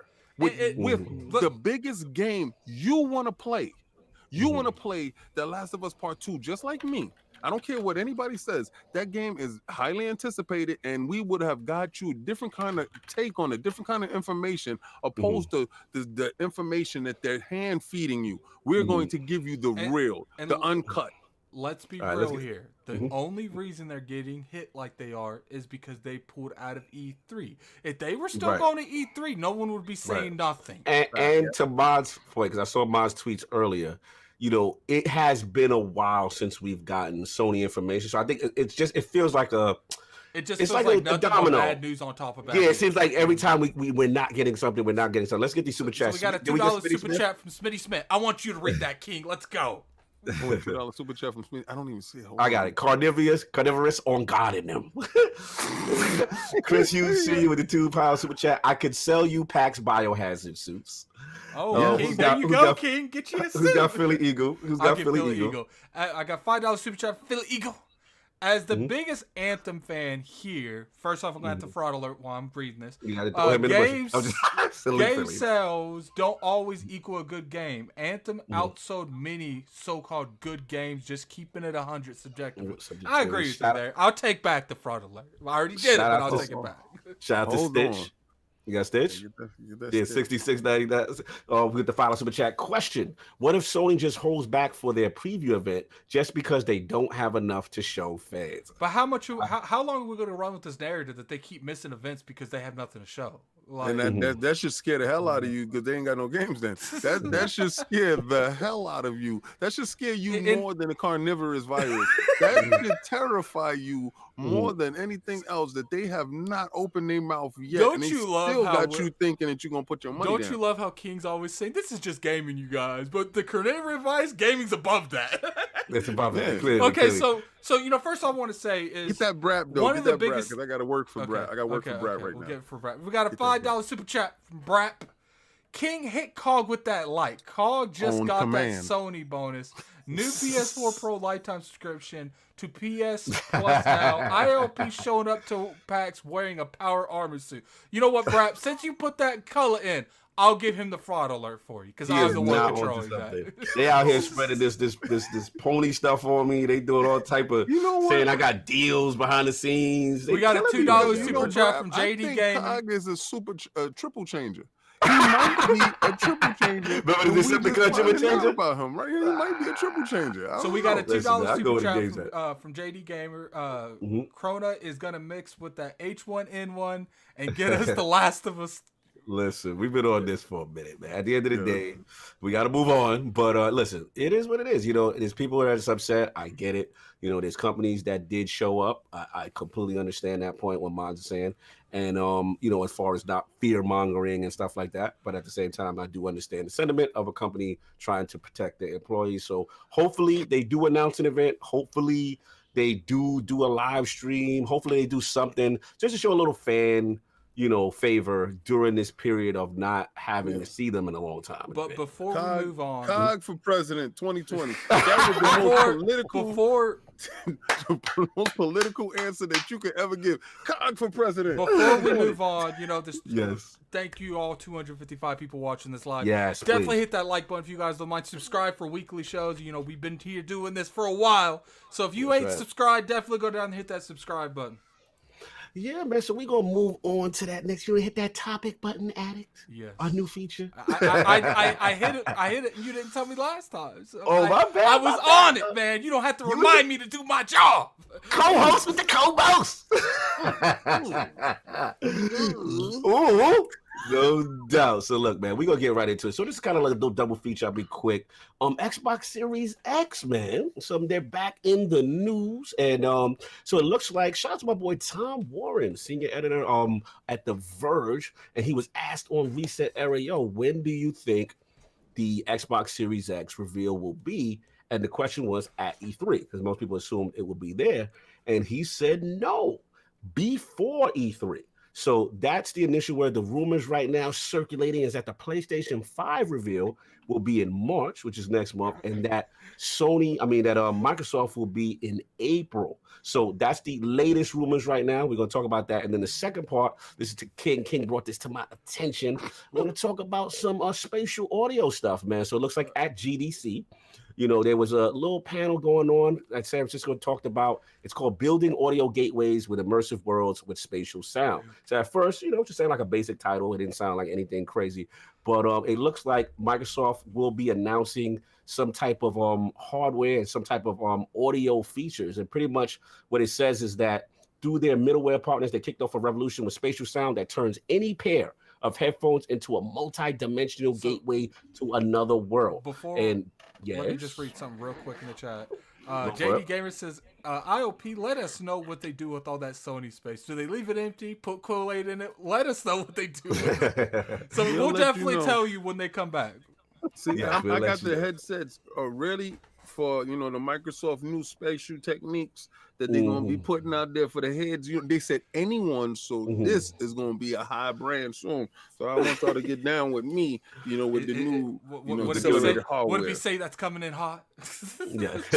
So pretty much, like I said, at this panel, it says, learn from the audio designers of Borderlands 3, Gears of War 5, and shows how a collaboration between Microsoft, Dolby, and their middleware partners kicked off this revolution of spatial sound. That's going to turn these headphones, any pair of headphones, into a multi-dimensional gateway to another world. Attendees will deep dive into the audio design Project Acoustics is what they're calling it. So yeah, man. So this is the first time we're hearing about any features from audio on the Microsoft side. I know that Mark Cerny in the Wired article had mentioned how they wanted to do a custom unit for 3D audio for the PlayStation 5. So we'll see how that pans out. So we're getting some audio news and we possibly getting a reveal.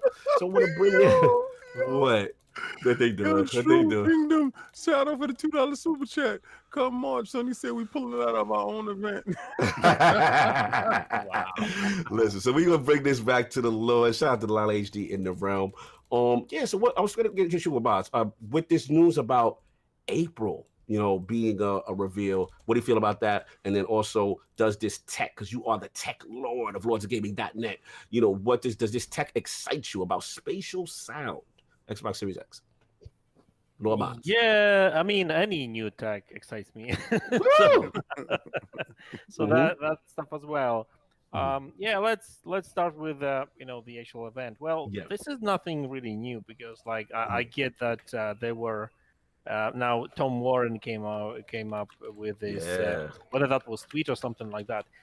But I remember at least one, maybe even two podcasts where Phil Spencer himself did say that they will have an event before E3. So it's now obviously he didn't specify when exactly, but before E3. So right now we're probably looking at as per the the leak or rumor, that's either April or May. Now, I've heard that it might be April stuff, but I mean, who knows, right? Right. And obviously that's great. I mean, because I would love them to finally come out with all the specs and stuff. Whether back in the days, I was like, what? I would love if they work with Digital Foundry again and Richard. I love. I need that Richard Ledbetter. I need that Ledbetter voice. Listen, I love how he explains everything and gets excited about, because let's face it, I get that they will have talking heads on the show and stuff and they trying to keep people hype and stuff, right? I mean that's fine, but it's totally different when you hear somebody who really knows it stuff and he can appreciate things, right? Because most people will just gloss over the specs. 12 teraflops, 13, that's fine, let's do it, right? End of story, right? Well, they will really dive, and I'm sure they will once Microsoft comes out with all the specs, and I'm sure that Digital Foundry will make tens of videos about it. I'll probably make 30 videos about it. But the thing is, I would love that, and those shows doesn't really excite me that much because there's more marketing speak, to be honest with you. So I would prefer something like that, like they did with Xbox One X. But to be honest with you, at this point, I just want to know anything, right? I mean, I just want the specs, right? Whoever is going to show it, talk about it, I just want these specs out. Because listen, with some of those specs leaks on Twitter, I'm reading, I'm like, Jesus Christ, where is that coming from, right? Right. So yeah, I can't wait for it, right? As for the whole 3D audio and stuff, I'm actually interesting. That's actually interesting because we know that Xbox One and Xbox One X already supports it, right? I mean, the 3D audio, generally speaking, right? So I'm kind of curious how much better it's going to be over. Me too. And to this point, obviously PlayStation 5 is going to be doing something similar, because I remember when Mark Cerny was interviewed by who was that? What was Wired? Wired, yeah. When they interviewed him April last year, he did speak about 3D audio, and he did say that basically with when we were going from previous generations of PlayStation 3 to PlayStation 4, there was hardly any difference in terms of the audio and stuff, right? We were still using pretty much the same. The audio is pretty much the same. So obviously, the same could be said about Xbox 360 and Xbox 360 and Xbox One. Now Microsoft then come up with this 3D audio support and stuff for at least number of games and stuff with Dolby and that kinds of Atmos and that kind of stuff, right? But I don't think they have any like dedicated chip for it and stuff, right? So now when you're going to have like hardware accelerated 3D audio and stuff, hey, I mean, Mark Cerny says that it's going to be totally different experience, right? So hey, I can't wait. So that gets me obviously excited. So I just want to know everything about both consoles, to be honest with you. Yeah, I'm with you. I'm going to bring it back over to let's get Solvin, because I'm curious how we get a chance to talk to Solvin this. What do you feel about this potential reveal event? Being April, possibly coming after Sony's, and then obviously about the spatial audio tech. I mean, I agree with Madz completely. I think they need to get out there, show the specs of the machine. At this point, this back and forth, this game of chicken they have with Sony doesn't really matter, because I think they're kind of set on their price. I think the Series X is going to be $5. And I think, and then Sony's going to do whatever they're going to do in response to that. But in terms of the specs, I agree completely. I mean, it did wonders for the Xbox One X. To put it in Digital Foundry's hands. So I think that's something they need to do beforehand as well, just to get everything about the console out there. Because at E3, they've always touted they want games. Yeah, facts. I don't even know that they might even give. Well, again, they might hold on to the price to E3 and just say. Yeah, I think pricing games should be the move, right? Right. Yeah. But I think absolutely it needs to happen. I hope it does happen in April, and I hope they do go the Digital Foundry route again, because it did do well for the series for the Xbox One X. Now, when it comes to the spatial sound, like when we shout out to Plantronics and our little thing with them, a little thing with them. We were able to be kind of on the front lines when they started introducing the headsets that had the Dolby Atmos, baby. Right? Woo! Atmos. And in games that supported it, it's absolutely fantastic. When you have a sound mix made specifically for Atmos, wow, nuts. It is absolutely nuts. And the way they're able to simulate sound coming from behind you, above you, below you, with a regular set of headphones is kind of revolutionary, right? Yeah. So the only caveat to that is that not every game supports it. Yeah. Because it's on the software side, and it's specifically from one provider, right? Apple. You have to have the license for it. Yeah. So it was very hit or miss. Like again, with Gears 5 has a mix specifically for Dolby Atmos, and you can tell when you play that game. Yeah, it's nuts. It's bananas. So for them to say, just like Sony, that they're going to do it at the hardware level, I think it's fantastic, because then you control it at the hardware level. Yes. If you want something to proliferate across the board, you bake it into the hardware so that everyone has it.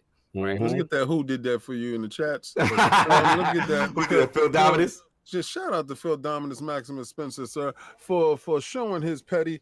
Sony thought they had a little one up there. Every time we was going to go one podcast about him saying that I was wrong. No, I got you. I knew I was going to do this. I set it up that way.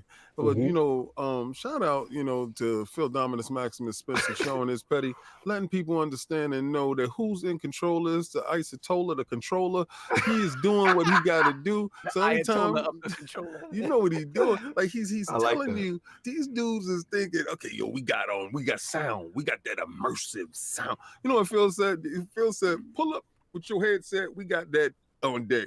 It's in the box. It's down to the chip level. So we was doing it before, but now we're gonna do it on the chip level. So because people was being lazy with the software, not implementing it how we wanted it implemented. So now it's gonna be there fundamentally from the base. So this is the equivalent of a bully bullying a bully. Like he can't step. It's like every time he makes a move, he right there like, yeah. We got that too. Yeah, yeah. So it's like the pressure's on. When are they gonna reveal price? They don't have to. They're gonna keep strangling these dudes until they talk first. And these dudes is not going to shows. They had 100. They had 100 shows lined up, and so far they pulled out of 78 of them. Listen, man, what's going on? Oh my God! Moving on. Addict, how do you feel about this potential April so Xbox reveal? I feel like people that didn't know this was coming wasn't paying attention. It's pretty self-explanatory. This is coming. Definitely at this point, I will say Sony's definitely bending that knee to Microsoft right now. They've let Microsoft take control of the narrative currently. And speaking of which, we got a whole bunch of super chats we missed. Okay, we'll get that. He said they let him. I think he took it from him. And until Sony decides that they want that narrative back, we're gonna have to see what Sony does. Definitely have some bend the knees in that chat for Sony bending the knee to Microsoft, because I do. As of right now, Sony's bending that knee to Microsoft, man. We'll put that up there again. How they bend the knee and they didn't even drop their system yet? Because they let them look for the past 6 years. Microsoft's bent the knee to Sony, but right now Sony is bending that knee to Microsoft. They are letting them completely. I need to hear this. They're letting them do the entire narrative. They're letting them not release stuff right now. Currently, would you not say that? And I'm firmly believe, because Sony has always been very reactive. Oh, Microsoft, you doing that? Well, we doing this. And ever since that Series X was announced, Sony's like, oh, do we got something for it? We don't. Okay, we don't. All right, let's let them rock. Let's let them rock, man. Because, it's like I said, Sony is bending that knee to Microsoft, and I'm completely 100% in belief. That's a lot of sauce right now. That's a lot of sauce. Let me get these super chats before I respond, because y'all out of pocket. Brat with the $2 super chat. Did we get this? Madz, NVIDIA, Ampere, PC Master Race, $2 super chat. Shout out to Bob. Christopher Hart. Wow, $2. He put it in color for King. Yeah, Sony has money and will flex when necessary. Ooh. Please tell them to start flexing, because they're losing muscle definition. Right now, their chest is looking kind of soft, and they're losing definition. Once again, the carnivorous got them. Look, right now, as of right now, in my opinion, Sony belong in the bushes. Sony got to do something to make me think that they care, because they canceling E3 events. They've been canceling their own event for the past 3 years. We don't even, as of right now, from past experiences, we don't even know if they're gonna have the event at the end of this year. Addict, I gotta come at you because you going hard. We almost in March. We almost in March, and we still don't have a release date for their reveal date. Right. Come on, how far are we gonna let this go? People keep saying stuff like Sony's still promoting stuff. Sony still has games to launch. Sony ain't been anywhere promoting their games. So what are you talking about? They didn't go to PAX. They didn't go. They're not going anywhere. Where are they showing these games? I'm gonna let Madz go before I catch you. You know that Sony is going to be at TGS, because there was this. As of right now, they might back out of that too. Because right now it is true. Sony's pullout game is legendary. Said you might be onto something. Go ahead, Madz. I'm sorry. Go ahead. Oh my God. Yeah, I just wanted to say that, TGS did, made the statement that the next generation consoles are going to be there, and hopefully, fingers crossed, they will deal with, the coronavirus and stuff, and, it's going to be nice and clean. But, to be honest with you, I would really love Sony to obviously with the coronavirus right now, they're not going to make a proper. They're not going to do a proper meeting, a proper show for PlayStation 5 and stuff. So I would hope that maybe they could make some sort of state of play, whatever, to reveal anything about PlayStation. Right. Look, no one is taking what Sony has done this entire generation, but it's like solved. This podcast has said this very many times. The consumer is fickle. It don't matter what you did for me the past 6 years. Sure, that can influence my decisions, but right now you're showing me that you don't know what's going on, Sony, and I have to be real. So, Addict, in the sake of fairness here, you meaning to tell me that when they don't drop the announcement for Last of Us or Ghost of Tsushima and all this stuff, that they still got bangers left to finish the gen with before they show a PlayStation 5? All I'm saying is, we have to admit they're in a position where they are the market leader, right? They don't have to rush out. Let's be real. Microsoft got more to prove for the next generation to get people hyped. And Microsoft, until we see a lot of stuff, we need to see these games they pop out, which it's like I said, they're not going to go from stuff. Obsidian's not going to go from making stuff like from Outer Worlds to Recore. So I don't want that narrative being going around because people in defense, some people do not like Grounded. Let's keep it a buck. Okay, he was calling Honey I Shrunk the Kids. I was the same person. And let's keep it a buck. A lot of people don't like Bleeding Edge. Go look. So we gotta be fair here. Not everything they've been pumping out the bangers.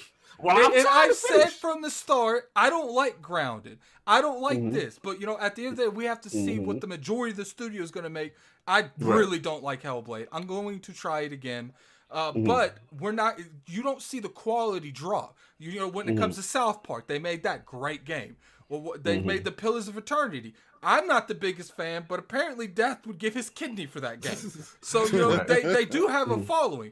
We have to see the labor of that, and I'm completely 100%. But as of right now, it's like I said, this entire.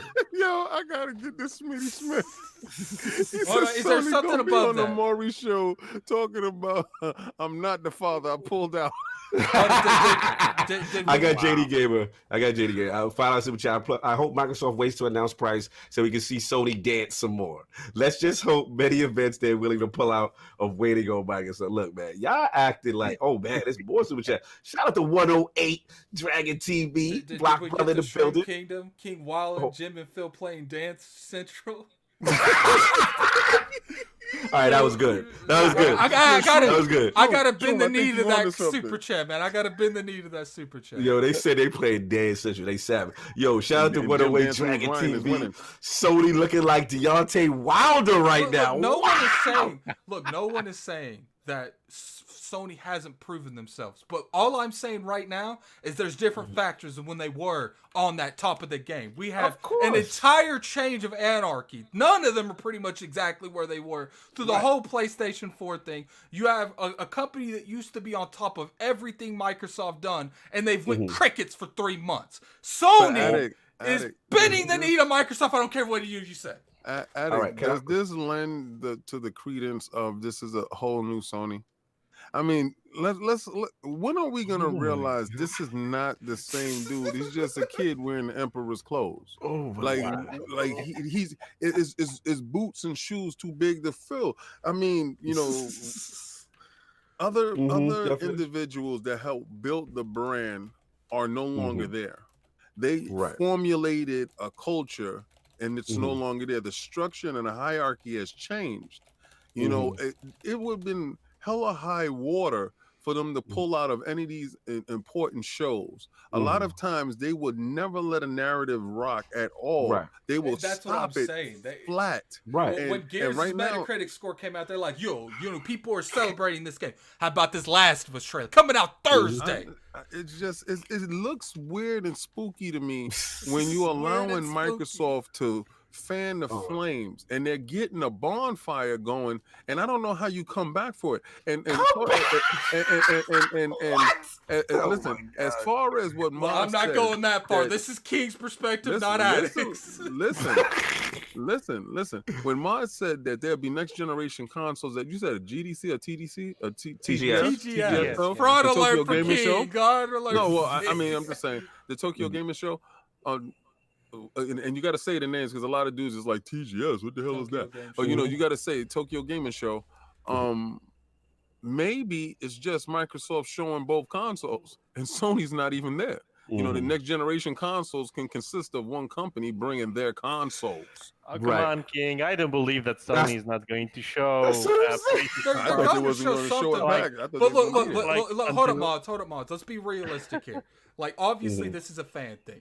We are anticipating this. We're not on Sony's time. Clearly, Sony's on Sony's time. But at the end of the day, they go into other Zinc. If you want to add me, you have to say Gaming Addict because that's my name on here. But okay, let's go into we have since November, Microsoft put out their chips. Like they have never waited this long to react to anything. Can I respond now? Because you've been talking. All right. Like, all I'm saying is, look, I get it. Everybody, we want to see the show. We want to see the fireworks. We want to see the heavyweight matchup. But, bro, they dominated the last gen. It's like, yeah, dude, you got to get your weight up. Let us finish. And when we're ready to start the generation, we can start it when we're ready. They're not on Microsoft's time. That's the thing. I'm going to put that fraud alert for everything Cognito saying right now. Finish. Oh, my Lord. This man won't let me finish. The thing is, we could if Microsoft had not gone at the Game Awards, right? We could be sitting here looking at neither console being talked. And that's why I said they changed the narrative.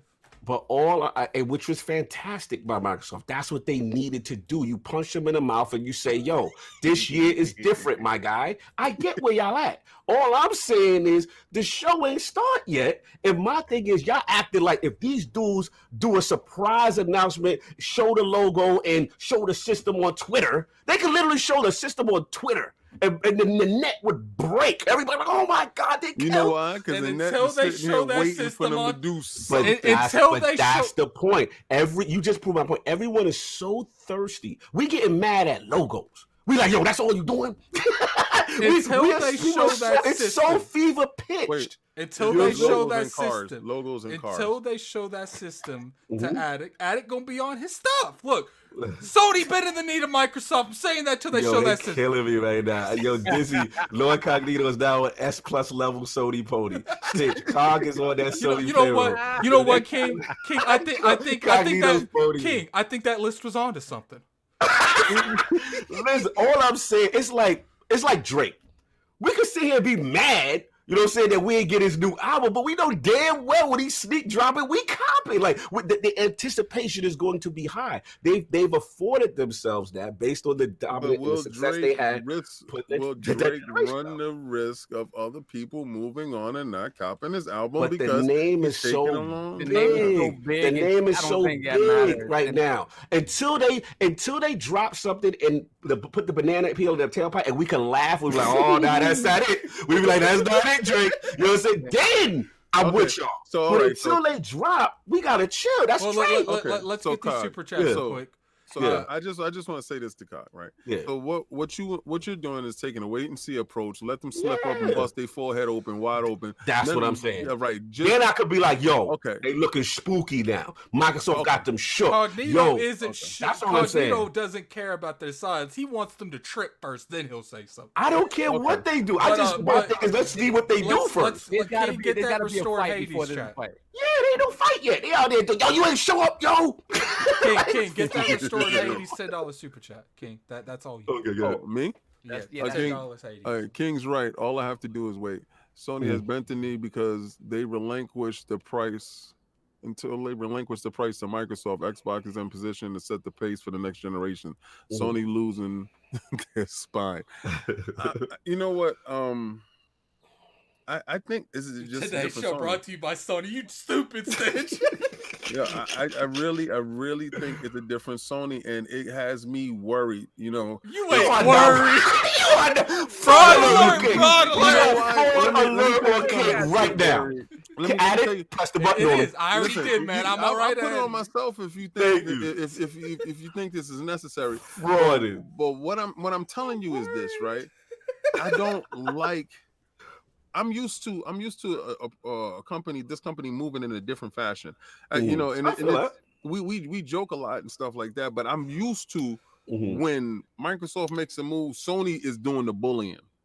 You know, Sony is mushing them in the face, like, boy, you understand? We got this. And what I keep saying, and I keep hearing it, well, you know, they didn't have anything to show.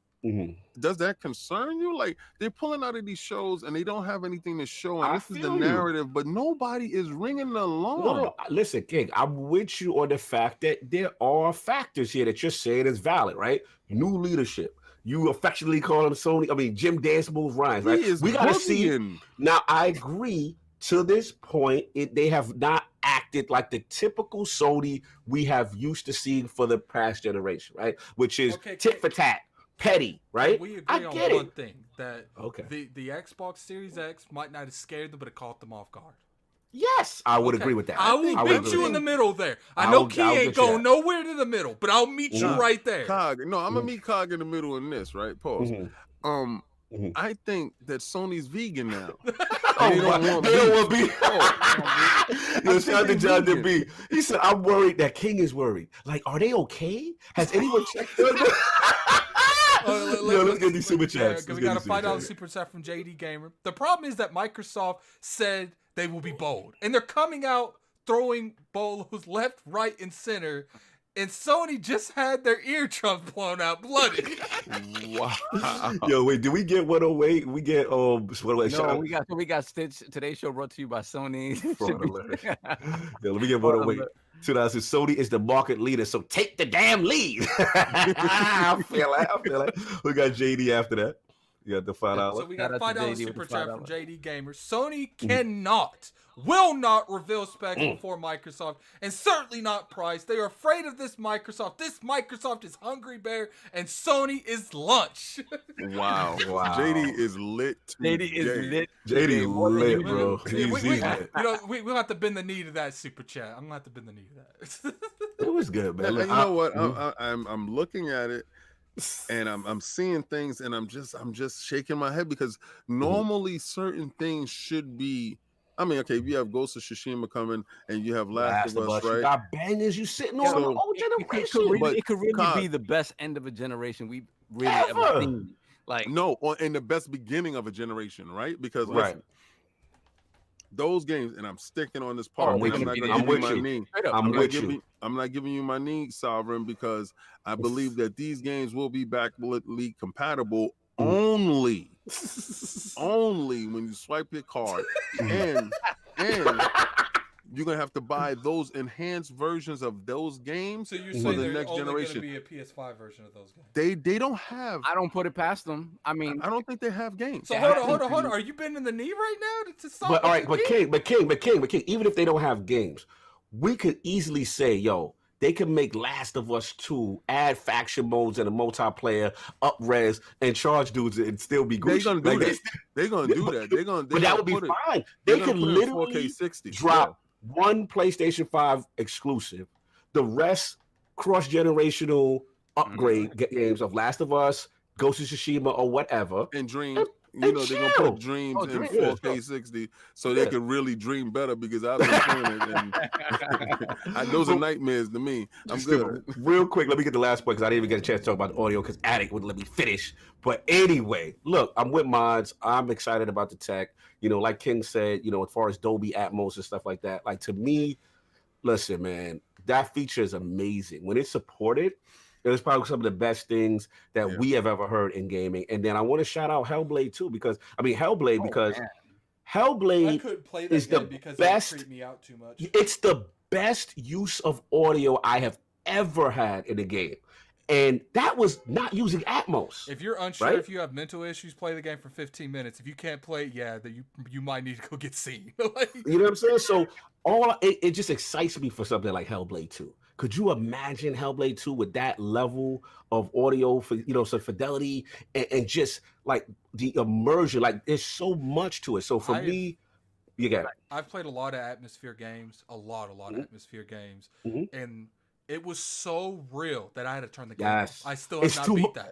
That game will psychologically mess with Sonoa's voice. It will mess with you. So again, that wasn't even using Atmos back then. So now if they bake this in on the hardware level, like King is saying, right, where you don't have to have a Dolby Atmos license. Everything is already in there. And what's dope is any pair of headphones can have this feature, right? Yeah.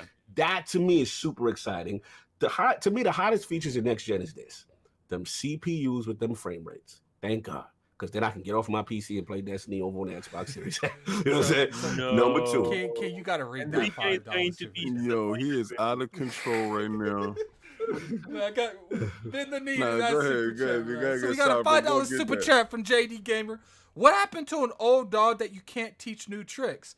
I'm assuming he's arguing with someone. Seth, they die and they dance. Say hello to Dancing Sony and Get used to uncertainty. Uncertainty. Shout out for JD for being better. But you know what? If you want to continue this fight, you're gonna have to put that in color. I don't know who JD is beating up in that chat, but JD is lighting you up. He's hitting you with all these colorful punches. You need to step your color game up because right now, what I see, JD Gamer got you in the bushes. You need to get out of those bushes. So listen, Madz, like I was saying, bro, like you talk about this type of audio tech, right? You talk about SSDs faster. You talk about them CPUs, them frame rates. You know what I'm saying? Like this is why I'm on PC. Like this is gonna take me right. You throw ray tracing and all that in these games with the nice network infrastructure that I like, Xbox Live. Now we talking, baby. Now I'm hyped for Now I'm hyped for next generation. I don't know about you, Buzz, but this type of stuff, this type of tech that excites me. Are you hyped for this or not? Yeah, of course. I mean, like to be honest with you, like I was actually planning to upgrade my PC this year. But then, once those like first specs leaked out about like 9 whether or 12 teraflops and stuff and all the SSDs and that kind of stuff, I was like, you know what? I probably won't need a PC. That's the same thing. I'm not upgrading my PC. Okay, let me rephrase it. It's not that I won't need a PC. I'll still be using PC for backwards compatibility. A lot of games, and sometimes there's a great deals on games on PC. I'm a cheap bastard, so I like games for cheap, right? And there's plenty of them on PC, so I'm not getting rid of my PC and stuff. I'm just not going to spend any more money anytime soon. That's what I'm saying. Because at a $500 price point, that's this superior. That console gamers, a lot of them ain't even used to SSD. What that does, right?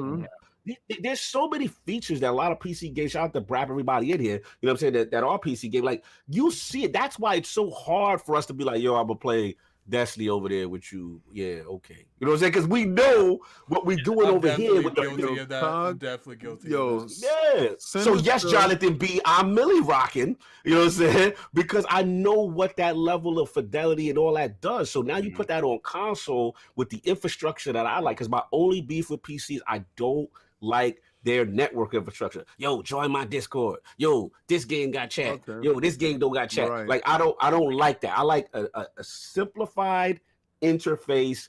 Xbox Live, see my friends live, all in one. Jump in the party chat. We ain't got to do 6 codes and 6 discords. On the Microsoft side of things, when y'all over there, when y'all pull up the dashboard, there's all that stuff there. Because Sinister, for the past week and a half. Shout out to Lord Sinister. He has been in my DMs trying to get me over there to the Destiny on my PC and sit right here. I got a very nice PC. And you know what I told him? I'm waiting for the X. I'll see you next year. I'll see you later. Because I'm not leaving my squad. No man left behind. And I'm just not. If you're a better man than me. If you know what, Cog? If it was able to play. You know, I play my PC and I can play with my Xbox dudes. If I can do that, hold on. I gotta get my Cog PC still will have better than those peasant next gen consoles. Sure, consoles will have ray tracing and ultra low money. But you have to spend $2,000. Hold on. Let me get him. He gonna have to spend $2,000 for that though. He gonna have to spend $2,000. I'm gonna spend $500. And it's better than my rig right now. You know what I'm saying? It's going to be better than my rig. I'm not doing that. You know what I'm saying? So give me the 500 with the nice interface. I'm going to be over here, PC over here. I'm going to take those muddy textures to play with my friends in a place and environment I'm comfortable with. The only reason I'm on PC is because it's 60 frames. You give me that on console, I'm out. So we're going to have to do this. I want some into the bushes for Brap in that chat right now. Let's People go. Gotta understand. Like, shout out to my man Madz. He's like, you don't have to spend $2,000 on that. I feel you on that. All I'm saying is you have to understand that there is an ease of use factor that a lot of people. Shout out to my boy Ainsley who just picked up his PC. He's trying to do stuff. Driver issues, you know what I'm saying? Oh, I can't connect. I'm trying to figure. There's a huge subsect of gamers that don't want to deal with any complications. They just want to press a button and it's on.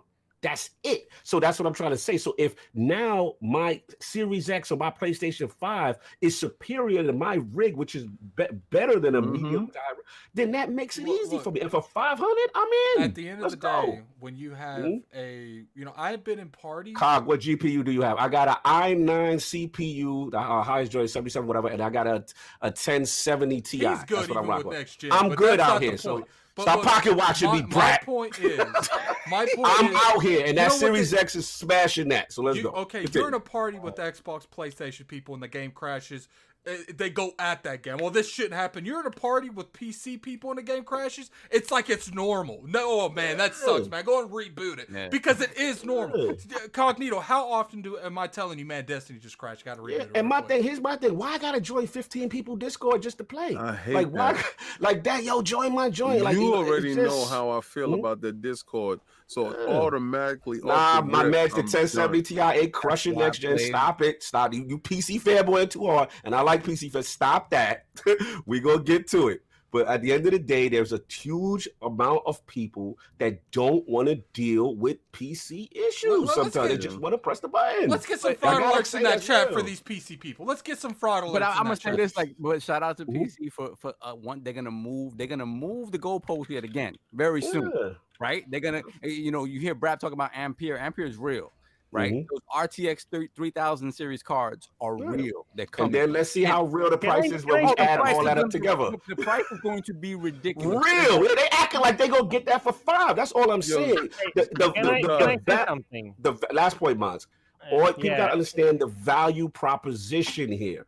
That's all I'm saying. For $500, that's a huge jump for console guys. You can buy 2 next-gen consoles for the price of one of those cards. Yeah, sure. They coming at me. $5 super chat from Forte. What a man! I can't believe you. Wait a minute. Okay, I'll let you do that. I'll let you. Yeah. Do that.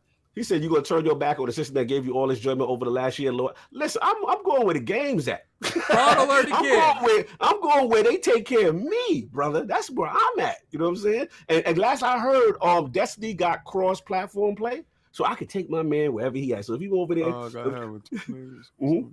Teddy 70, he said you could take that 500 for Series X and upgrade. Well, that's nice for you that you got a 2070 GPU. Guess what? The rest of the world don't. And the rest of the world would like to pay 500 and not spend what you spent for your rigs. Brad, why don't you tell us how much you spent on that PC? Let's go. People gotta act like it's so funny. Like when you got the bread and you could do something. You see how dudes acting brand new, But I told y'all that's the same thing with the Sony thing. I told you when you got money, you move in a different manner. When you broke, you gotta say I can't go to this show. Exactly. So they got bread, they can do that. I ain't mad at that. But we have to acknowledge this. And people talk about all these next gen consoles are gonna have ray tracing and have all this stuff. There's a performance cost to enabling all this stuff, right? If you throw on that ray tracing, right? They say they give you the option to turn it on or off per game, right?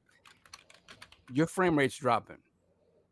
You turn it on, your frame rate's dropping. So your dreams of whatever 120 frames per second, even 60 frames per second might be in the bushes, straight up. So these are things that people like when we talk about this stuff. Blanket statements across the board. Oh, these consoles are going to have this. Yes, they're going to be able to do this. There will be costs. There'll be ramifications for doing this. So it's like the argument.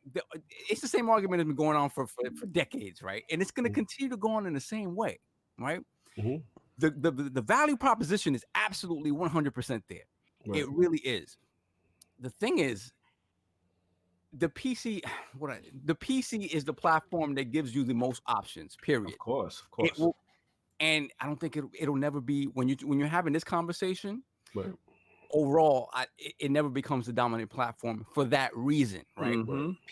People, believe it or not, when you get to a certain point, the less options you have to mess around with stuff, the easier it becomes for you, right? If that makes any sense, like I like options as long as I can just pick my option and put it to the side, and then the other things that I get are locked off in a certain way. Thank you for telling the truth, Brap, that you spent $1,300 for your PC. Thank you for telling the truth on your super chat. Okay. Thank you. That's all I wanted to say. You spent $1,300. Dude's about to spend $5 and lap your PC. Continue. They're not going to lap his PC. We can't say that. You know what I mean? At the end of the day, Brad, we can't act like these Brap, we can't act like these games aren't designed for console. Like I gotta bother him. I gotta make it seem like his. Look, and then he says, this "I is spent more." the cog Hold up. He that said, was on the last word. This is the cog that you're seeing right now. He was on the last word. Look, Tune into the last word. Go watch that last word with cog in his petty bag. Okay, Brap said 1,300 for my PC. I spent more buying a launch Xbox, an S, and then an X. Why did you buy 3? He bought 3 consoles. And then he bought 3 consoles. He bought his one PC. But he did. Yeah, come on, man. Listen, PC gamers, y'all balling. Y'all listen. We get it. Y'all got that bread. We now pocket watch. No, they got credit cards. Do it up. Do it up. That's all I'm saying is there's people who look at a value proposition and say, hey, I could get close to that level or pass a lot of that level for a different price. You know what? Let's go ahead and move on to the good Ninja example topic, of that right there is Cog would have definitely got the lowest spec phone. If it's the same thing, he felt that it's there, right, for the cheaper price. So if you're going to get the same quality for a cheaper price or better quality for a cheaper price, why pay more? And you can't shame somebody. Look at Luca. He said Brad bought 3 consoles, acting like it's Xbox 4. Look, at the end of the day, look, like Cognito's always been like this. You know, I ain't balling like the rest of the lords, and I was like, okay, I'm going to get an AS. What should I get, the plus or the S? Cognito's like, don't get the plus, get the S because it's the same phone. He told me that. So, but I got the plus anyway. So yeah, all good. Madz, I know I cut you off. I'm sorry. Me and Brad was fighting. Sorry, I cut you off. And then we got to move on after this. Go ahead, Madz, because you were gonna talk about value proposition. I heard you was about to say something about PC console thing.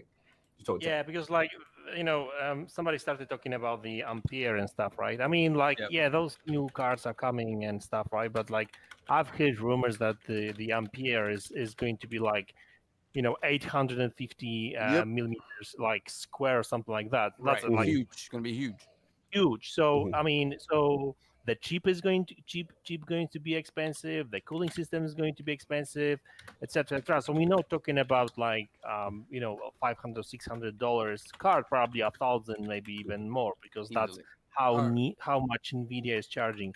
And another last point I wanted to make about PC, and yes, please, which actually makes me sad, because the thing is, like, back in the days, AMD was a company that you could actually pick up their parts for very cheap. I mean, they were not the best in terms of performance, but they were there, and they were just good enough to play the latest games and that kind of stuff, right? Right now, AMD is actually moving towards kind of like NVIDIA approach to making business, right? They are increasing prices, they are increasing margins and stuff. They've got better products for sure, but because of the fact that they finally got better products, they will charge you more. So CPUs, motherboards, GPUs, all this stuff is going to be way more expensive. You heard that, Brad? So even when we were like, last word, even like 2 years ago, when we were like, there was like a lot of reports and articles comparing Xbox One X to PC builds and stuff, and most PC guys couldn't build a PC for less than $800, right? So 800 versus 500. I think like this generation, it might be something like $500 or $600 Series X and $1,000 PC. Yeah, I can see that to some fellas. First off, I got to put this fraud alert. The whole time I read this, Brad, Cog, I got $5 super chat from Brad. Cog, more value in my PC. I can play games and do spreadsheets. How much? What are you playing, Brad? Are you playing chess to be able to do both? Salute to PC Master Race, Brad. They out here. I'm out here messing with PC Master. Jonathan B coming at me $5 super chat. Quick question: is Cog off the Deuce? Because whose man's is this? Listen, I'm acting different. today. I ain't going for it. JD coming for Brad's face, man. He said, JD with the $5 super chat to Brad. He says, you can also do your spreadsheets on a $500 PC and buy 2 consoles and not have to worry about driver issues. And you know what's funny, Brad? He wasted his characters in that super chat to at you. That's how serious this is. My PC brother Citizen Code up. He said, Cog put me over here on PC. Now he's shaming me for it. Listen, man, I'm telling you, with the Series X, I'm just putting y'all on notice. where I'm gonna be, because it's better than my PC. And I'm not buying a new PC. To be fair with you guys, I don't think it's gonna matter, because at the end of the day, cross-play is becoming more and more apparent. It's looking like that's going to be a future. It's not going to matter where you play. We're all going to play together. PC dudes, when I'm playing with you on my X and you with that $2,000 PC and I'm keeping pace, you're going to be upset. Shout out to Forte Files, which I'm still playing on my X Series X, but unless they get the 21:9 ratio, aspect ratio, no doubt. They need to have field of view slider. I'm maining PC, and you said to say no, but I'm gonna tell you this though. We're gonna have that Zen though. We're gonna have that Zen. We're gonna have that SSD that's gonna be better, and we're gonna have that graphics card. It's gonna be better. So I'm be over there. I'll be over there. I'm acting different. You know what I'm saying? I'm acting different. So that's just where I'm at. But you know what you do? You can use the Xbox app, and you can use it on PC, and you can join my party chat. You know what? Cognito, LordCognito, we need to bend the knee. You know what we need to bend the knee for? We need to bend the knee for the old cog to the new cog. Yeah, it's a new cog. I'm letting y'all know 2020, I'm different. He's different 3 months in. 2020, I'm different, right, man. Let's seriously move move on. comment. We gotta move on. We gotta get into Ninja. Last one, man. This is you, Addict. Hit the button. No, I hit the button already. Calm down. I like making you say it. Light it up. So, everyone in this chat, I'm sure, because, you keep that, you have your ear to the pulse in this gaming community. You guys know what Ninja said. He's tired of people using the term "it's just a game." He did go out to make some, rather aggressive terms and people that do use this. So what I want to bring to the realm is, do you guys think what he said is true? And another thing is, do you think that term is used too loosely? Because a lot of non-gamers do use that term to attack gamers. And let's be real here, they do. Oh, it's just a game. Why are you playing that? A lot of people like to do this. So I want to, bring that to the Lords and see what you guys think about this. Let me get this, because this will hit me different. Listen, I get what he's trying to say initially, right? I do get what he's trying to say. Look, come on, y'all. King, Solve, Kaibatsu, Sinister in here, Channel 5. You know what we cut from, right? We cut from them wrestling games, that Halo, that Tekken, you know what I'm saying? That multiplayer, the competition where King beat you, he leave it with the belt. We did the Tekken, the Iron Man, best of 10 until somebody mentally breaks down. Yeah. Friendships was lost. Halo with the 4 TVs, with the kick Sinister and Jeff out the house. You know what I'm saying? We come from that competition. Physical fights where it spills out outside, and we might not talk to you for a few days until we cool off. You know what I'm saying? We come, I do, because I don't know if you guys played a whole lot. I come from that era where Mario Party really ruined friendships. That, I would unplug N64 controllers because I'm getting whooped in Super Smash Brothers. Shout out Mr. Ha. We come from the throw the controller sometime after the. You know what I'm saying?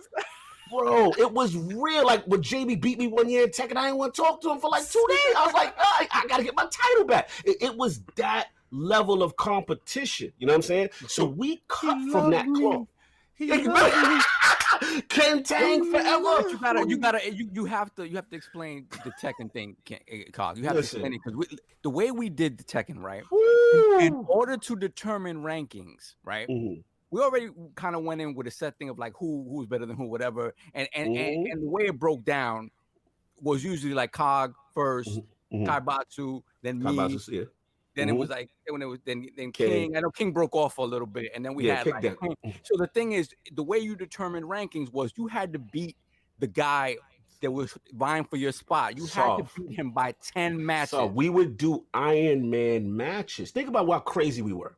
Insane. We would not go home until the matches can go all night until someone had a 10-win differential over the other person. Do you know how hard that is? We took it. It was a dojo. We had it to the point, King, where dudes used to pull up. Remember when Solo brought his cousin to pull up on me and say, yo, he nice at Tekken? We gonna go to the arcade right now. We gonna handle this. That's what we from. So I get the competitive aspect of what Ninja is saying. And he's saying, yo, you don't want to have that mentality. However, this is where he loses me. Here's where he loses me. Where he loses me is when you say, okay, you're a horrible human being, right? That was too much. Yeah, like you're a loser at life or whatever. Because at the end of the day, there's just some people that's better than you, fam. At the end of the let's just keep it a buck. There's some things. It didn't matter how nice I got. King was winning with Goldberg, and that I had to hold that L that week. You know what I'm saying? Like it just was, and I couldn't stand it. But it just was what it was. But the same thing with me. It was like, y'all know when that harangue come out and that foot start throwing and the guard body with the Taekwondo was in there. Y'all know when I was in my bag, how it was. Again, it's just, we got to be careful with the disrespect of people saying that, yo, you're a horrible human being, you're this, you're trash. You know what I'm saying? Sometimes a dude could just be better. I honestly don't think Ninja really meant what he said. I think what happened is, a lot of people here don't stream. I've streamed to a point, not a whole lot, but backseat gaming will frustrate you like there ain't no one's business. And I think he was really, I think he was really going to the term if you have that. But he lost me. Shout out to BK. He lost me when you comparing to Tom Brady and fam. You pick it up a control. You ain't doing nothing athletic. Stop.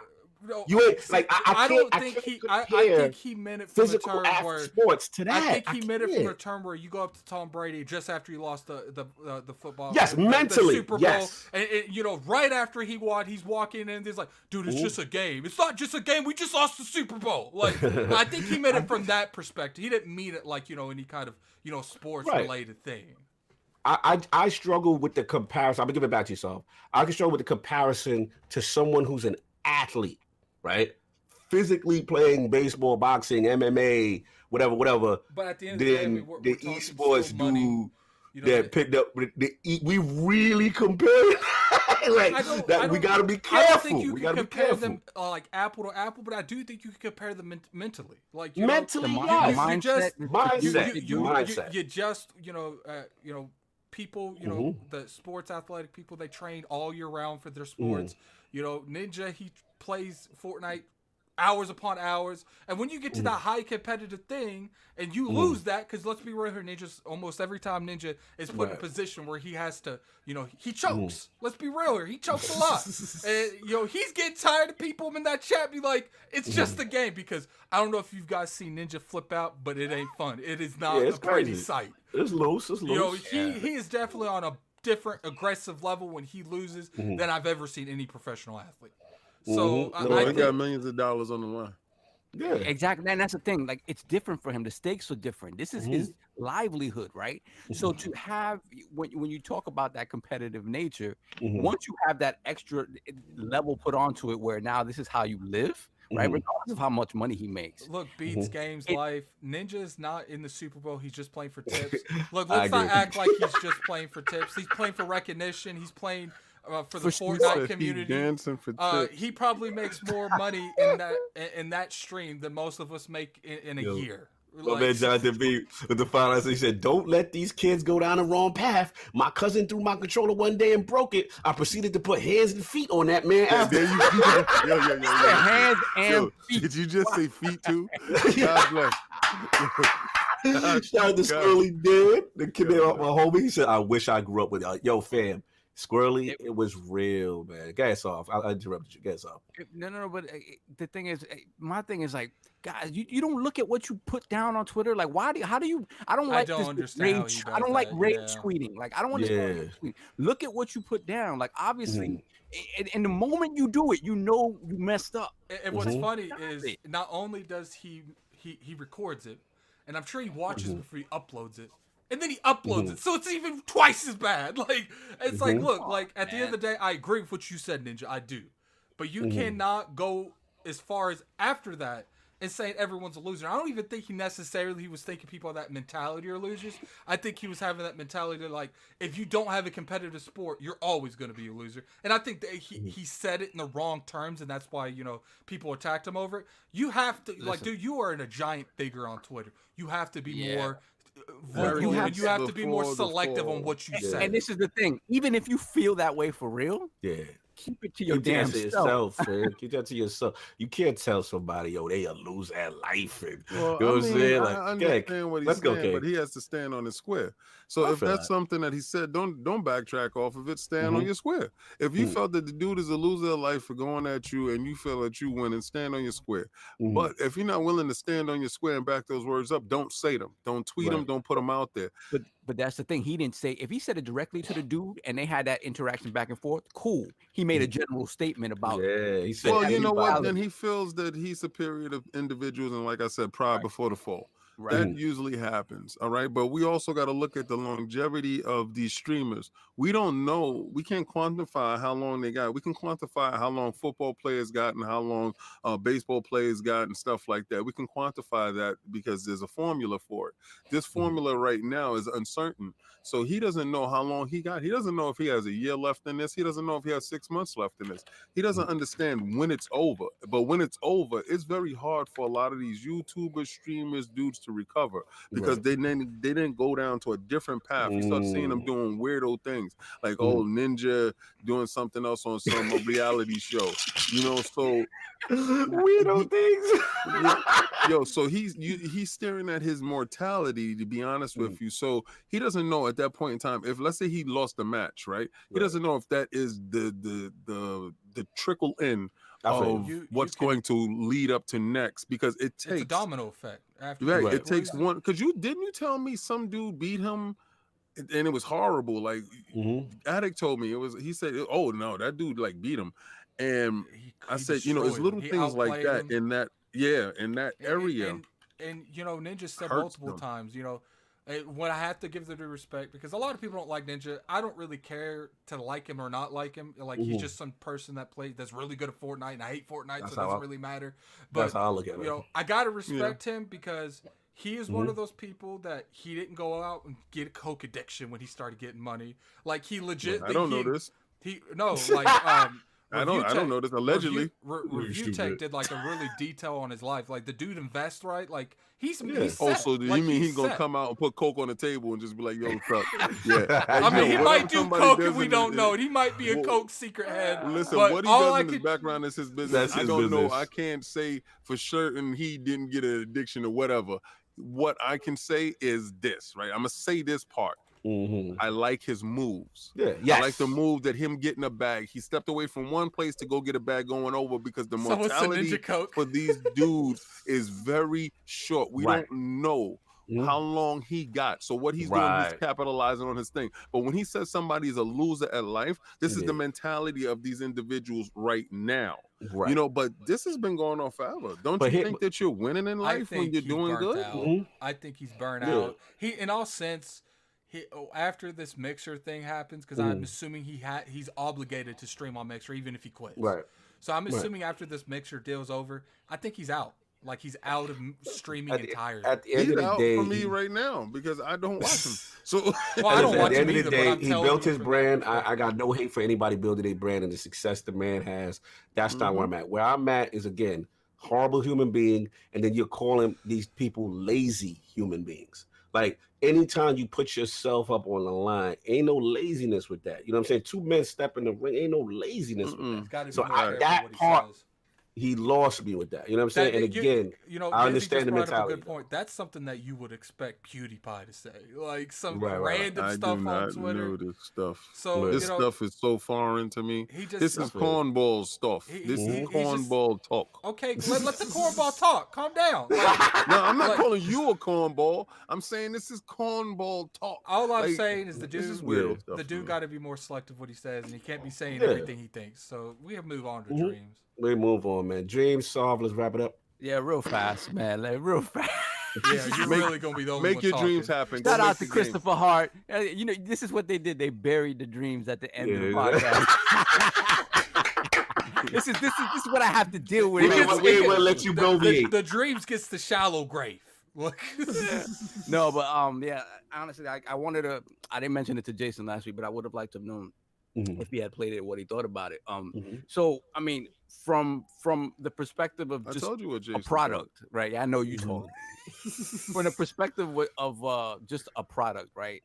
it's difficult to quantify what Dreams is, right? It's a creation suite basically, and what they've taken, what they did with Little Big Planet in the past is Media Molecule, and just sort of blown that out to make this super comprehensive and relatively easy to use creation suite. In addition to allowing you to see like and download people's different creations, which is what I've done, right? I'm not really interested in making anything, but I wanted to support it because you don't really see this in the game space a lot anymore. Just a developer. Spark. Yeah, well, that's the thing. And what happened to Project Spark, right? It was something that wasn't. Spark went out Precisely because like Dreams is gonna fade.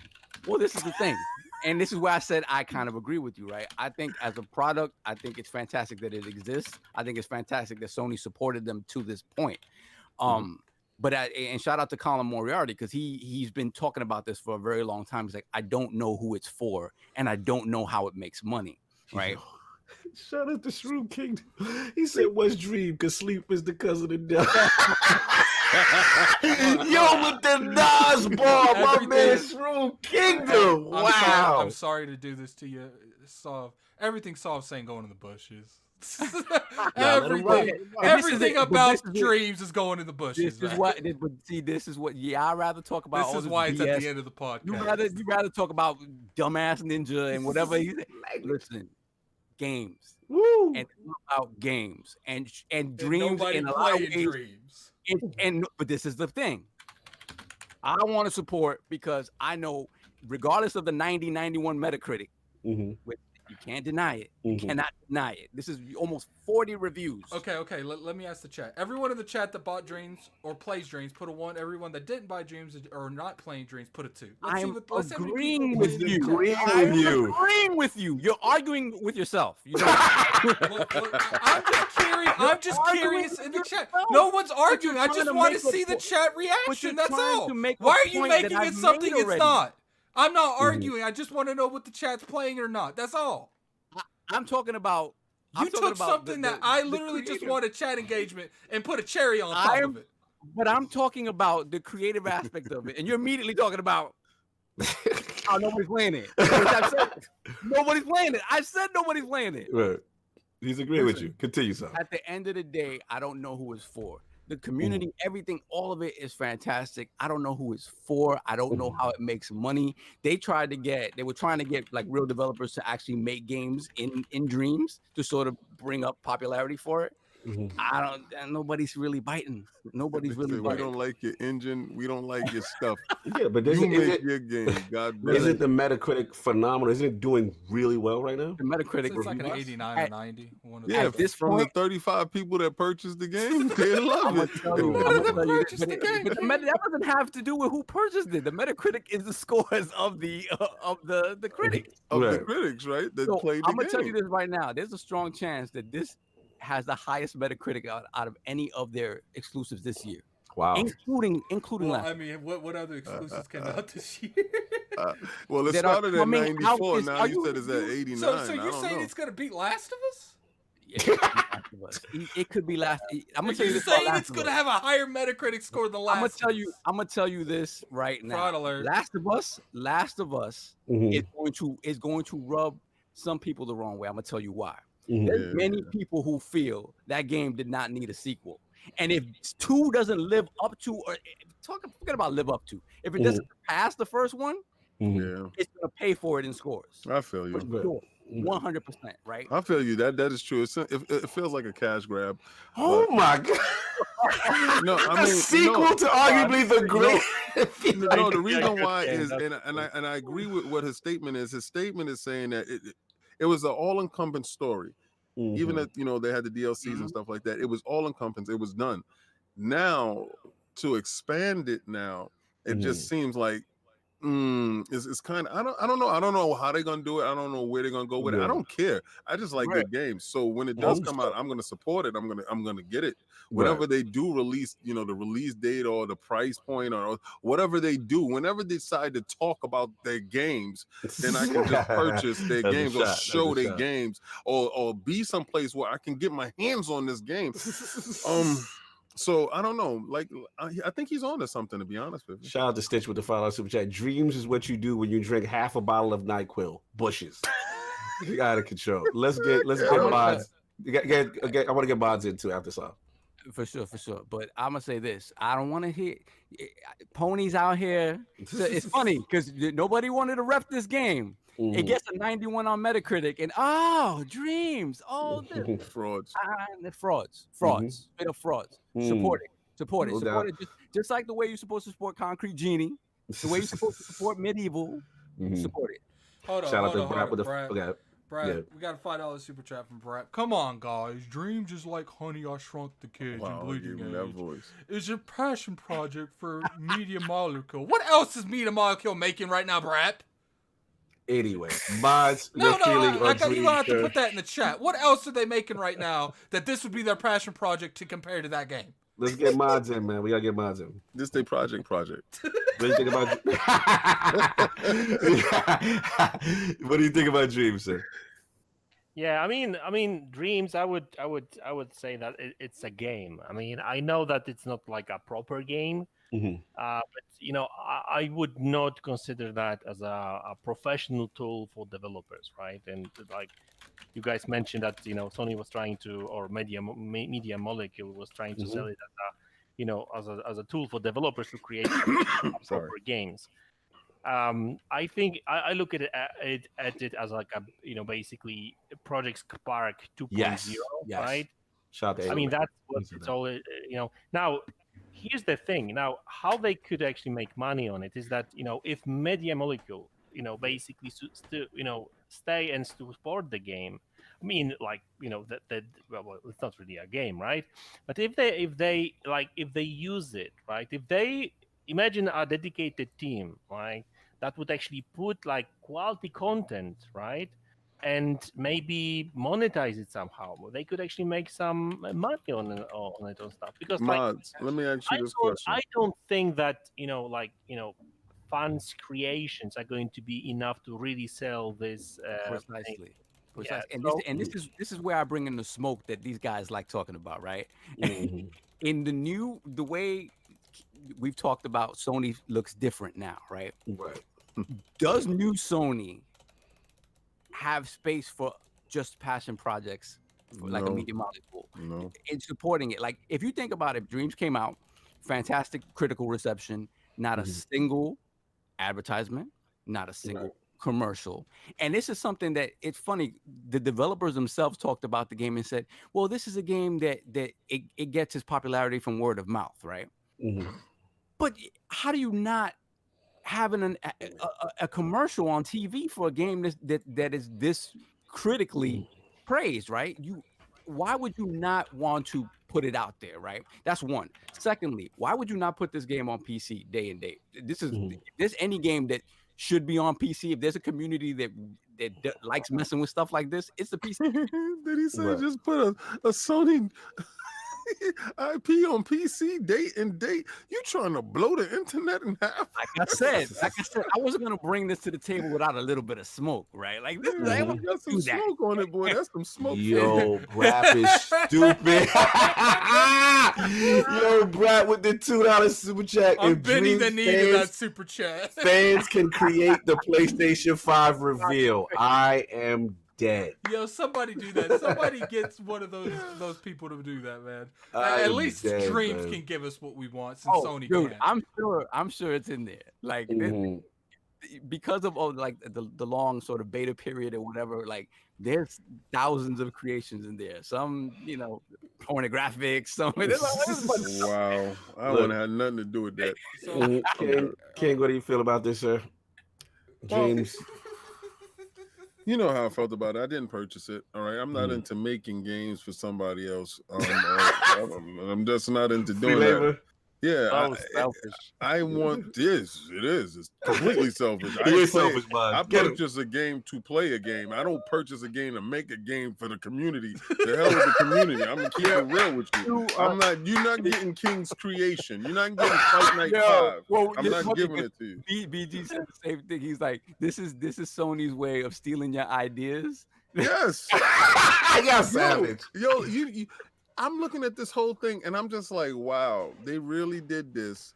And they could have put it as something free, because wasn't Project Spark like something free? Yeah, that they put on there. But it got canceled. I think the actual official launch was supposed to be actual price though. Oh, but it was some side project thing that they had over there, and it was like, yo, check this out, and mess around with it. And I think that was something that they could have put date and date inside their PlayStation Now to get you into PlayStation Now for you to use. He said dreams is like going to the pizzeria and making your own pizza. Yo, and they got pizza shops like that. Yo, we missed Shroom Kingdom. You got that at it? Sony busy concocting coronavirus to market dreams. Yes, savage, man. Yeah, you guys ready to wrap this up, man? Because I'm hungry. Yeah, let me get my rocks off. Let me get my bars off. Then let me roll. Rocks off. Let me roll. Like, listen, man. There's no rocks that got off when it comes to dreams. Let me get my bars off, man. Let me get my bars off. Pause. But listen, it's not for me. We know it's not. It's game creation. You know what I'm saying? I want to shout out Wilmy and them. I was on their podcast. We just talk about it. Like, I have no patience for none of these games. Like, all that creating tool stuff is not for me. You know what the best I did, King? Remember that game Fighter Maker from back in the day? You tried so hard. We purchased that. I took that game back that same day. I'm never gonna forget that. You tried so hard. He got the foot, the move, and he was like, "Yo," he tried so hard with this game. I was like, "Yo, I can make Master Ball. I can make Shaw Brothers." It was lit. You know what I'm saying? That was the most. Yeah, so I think I took that game back the same day too. I remember opening the case, right? And back in the day when you still had pamphlets, right? Yes. And the pamphlet for this game, God, was the size of the Bible. Like it was War and Peace. You opened up the pamphlet and it was War and Peace. It's the 50 Laws of Power, man. Fighter Maker. That was the jam. Yo, okay, listen. Let me tell you. Okay, quick story. Kai got all us fools to jump into him on his stupidness, right? So he was promoting this joint. You know how he do? He promotes relentlessly. He can get a naysayer into a yes man any second, right? So he done got us, and this is when cash is at a premium, right? So we go in there and we all plunk down our, I think it was like $50, $54.95. Yeah. So we got it. We all got home, and Kai goes his way. We all go our own way. I got it home. I said, "What the hell is this?" I tried to do something. I said, "No." Right back to the store. I told him was something wrong with the disc. Change my joint for whatever game came out. So I go over to Cog and I'm like, "Yo, what are you doing?" He said, "Yo, I got the leg to move." And I said, "What?" So he got this dude in his fighter stance. So it automatically like had a animated, right? Animated pose, right? So he did that. But then he said, "Let me show you the kick." And the leg kicked out. And then it came back. I said, I want to see how long he gonna stick around with this damn game. Yo, he stuck around some months with that damn game. But the thing is, the leg didn't kick normally, right? Because the thing is, the game was simplistic, right? So it didn't account for like 3D space, right? Yeah. But when the leg kicked out and it came back, the leg, the polygon went inside of the other polygon. It was just like a leg sticking out and then retracting, sticking out and then retracting. Shout out to Fighter Maker, the OG of this, the original dreams. Listen, man, that was the best I tried with that. And yeah, man. I mean, look, salute the dreams, doing well. Obviously, this is gonna probably spawn some future creator. You know what I'm saying? Wait, so you remember the dude? Ooh, what dude? You said James what? No. I just said that dreams might spawn some. Oh, I thought you. I swear. I looked down at the text, and I thought you remembered the dude that made fight. I was about to give you the hand clap. I was about to give you the hand clap. You was about to get the hands clap. Shout out to the chat if y'all remember that game, Fighter Maker. What was it? PlayStation? What was it? Yeah, it was PlayStation. It was PlayStation, right? Yeah. And then remember they had RPG Maker too. RPG, shout out to Fighter Maker if y'all remember that game, man. That was my OG with that. But yeah, man, that was it, man. But this is what this is. This is, these guys being creative. Someone gonna create the stuff people are creating in this joint is really crazy already. I see somebody do Spider-Man already. Somebody did Ghost of Tsushima. It's one of those things like I don't know, the way Sony structured now. I don't understand. Like they may turn around and I think what Colin Moriarty's worried about is that they shut Media Molecule down. Right? Or something like that. Because at some point, Metacritic aside, like if you're not selling and you don't intend to sell this and find a way to sell this, then what is the purpose, right? And Microsoft will buy them. And if it's not, and like Madz said, if it's not a robust enough engine to really be viable as a game creation engine, right? Who is it for? And it's very weird that they allowed them. It's almost almost as if Microsoft would have allowed them to finish Scalebound. I hate to be that guy, but we're going. Yeah. We got to. This is crazy. I've been sleepy a long time. Look, no poll, y'all, because the Lords will be at PAX next week, so there will be no poll. But we want to shout out the team, man. You know, super hype for the weekend, super hype for all the Lords. LordsOfGaming.net will be out there, full effect, home and away teams. We got ton of coverage for you guys, tons of stuff. So please check out for LordsOfGaming.net. We will be out there starting Wednesday. So again, there will be no ILP on Sunday, but I want to shout out the team, Lord Bob Dunn, Old School Style, my boy Lord Gene, Lord Macho, Sinaldo, of course, Lord Hyde, you know what I'm saying? And of course, we got two horsemen, me and King rolling, you know what I'm saying? Two horsemen pulling up, you know what I'm saying? But appreciate everybody like that's gonna support, and we're looking to get some really cool things for y'all. Did we get Brat with the chat? Oh my god, did we get Brat? Did we miss that? Brat with the final. Dreams creating more bangers than Xbox One. I am out. PC Master Race, salute Lords. Hashtag Lord Chancleta. Hashtag E3. Hashtag mods, time to upgrade that GPU. Hashtag cog on that Sony payroll. He wanted the last word on everything. But he needed to put hashtag Captain Flip Flop. Yeah, he even put himself check like that. He even put himself in the bushes. But see, his flip flop sound a whole lot better. No doubt. Salute to Brad being petty, getting the last word. But we're gonna be out there, y'all, looking very excited, man. So, King, anybody want to get y'all stuff off Attic? Where find you? What's going on? You can find me on Twitter. King likes when I say that. You can find me on Twitter at that was too much for me. You can find me on Twitter at Lord Addict IOP. You can find me on YouTube, Gaming Addict. First off, we had like 250 people. I want to thank every one of you for coming up there. Everyone liked. You want to hit that like button? We definitely appreciate it. Subscribe for. We do this every week. We're gonna have a lot of content for you guys next week with the Lords. Me going to PAX East. But you helping with team. Away team. But away team is helping. Definitely want to appreciate every one of you, all the members, all the super chatters, all the people just watching. We do this every week for you guys. Absolutely. Shout out to Lord Mods pulling up in the realm, dealing with the Twitter controversies of the coronavirus. And I'm glad that we had a respectful discussion, even though we were on different sides. It was cool, man. Mods, what's going on? Where can the five people find you?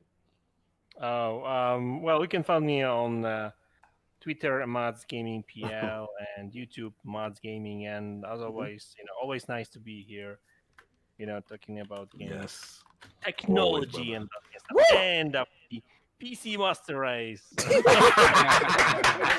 Another thing to make Enrique happy, And another thing I want to bring out, you see all that gear that I'm gonna go ahead and click his name. See all that gear that LordCognito got on, all that nice merchandise. There's the Teespring in case you guys want any of that. Fly, y'all. It's in the chat. That drip. Okay, don't do that. That's gonna help. That's gonna hurt us selling stuff. They already gonna take that picture right there. That's already a meme. I gotta chill. Yeah, they gonna meme me. Yeah, shout out to shout out to who used to do it. DJ Singh. I hope he's okay. We haven't heard from him in a while. I know he was doing so well. Lord Soft with the smoke today. Making the five people find you. What's going on? Dream Smoke. Yeah. Well, you know where you can find me. Yeah, you can find me at work. So that, unfortunately, I can find you not finishing that game that I want to finish. I can find you doing that. Where you gonna find him doing that? What are you gonna complain about when he does sit down and play your ways out? And now he won't complain about games. I won't have nothing to complain about. What the hell? Swear I have to reinstall it as well. So I got. See, hear this? It's still installed in my hard drive.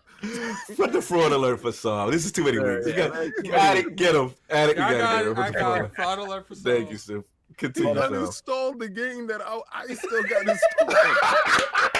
What the hell is this? I know, yeah. But you guys can find me LordSovILP on Twitter and VX Sovereign at PSN Xbox Live.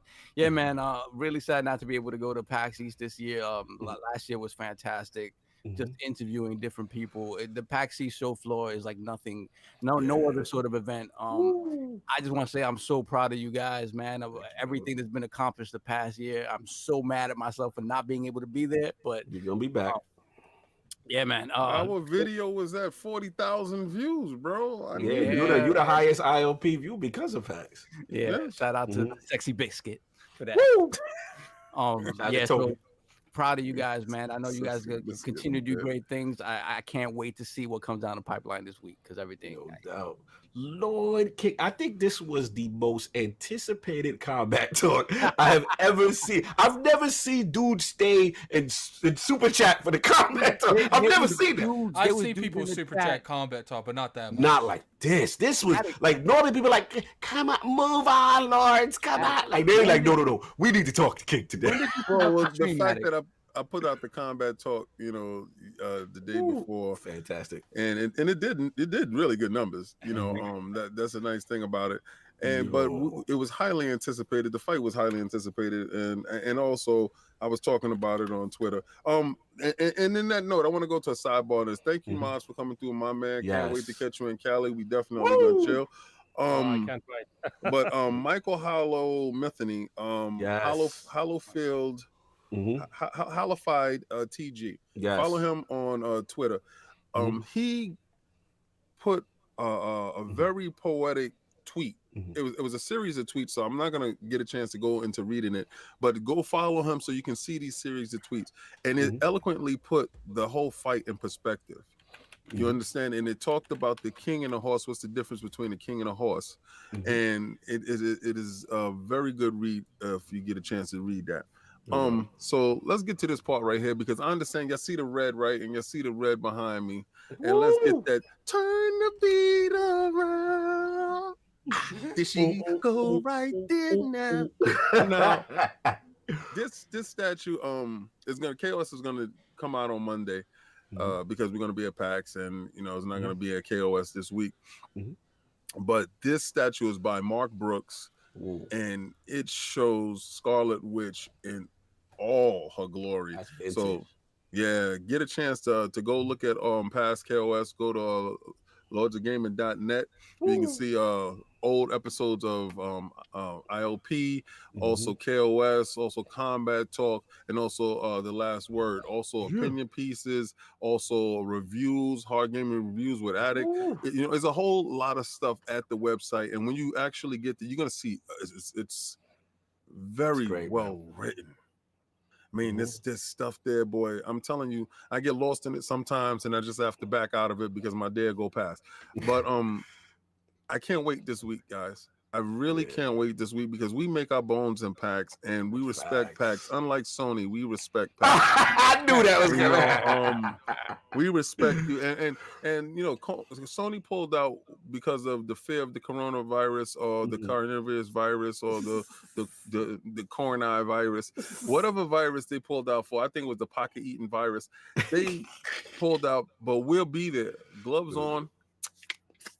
We'll be there for you guys, braving everything. I want sound effects for those, man. I really braving all of that stuff to bring you that information, to give you what y'all asking for. And also, if you join the realm, if it's the first time you're here this week, like Addict said, we do this every week.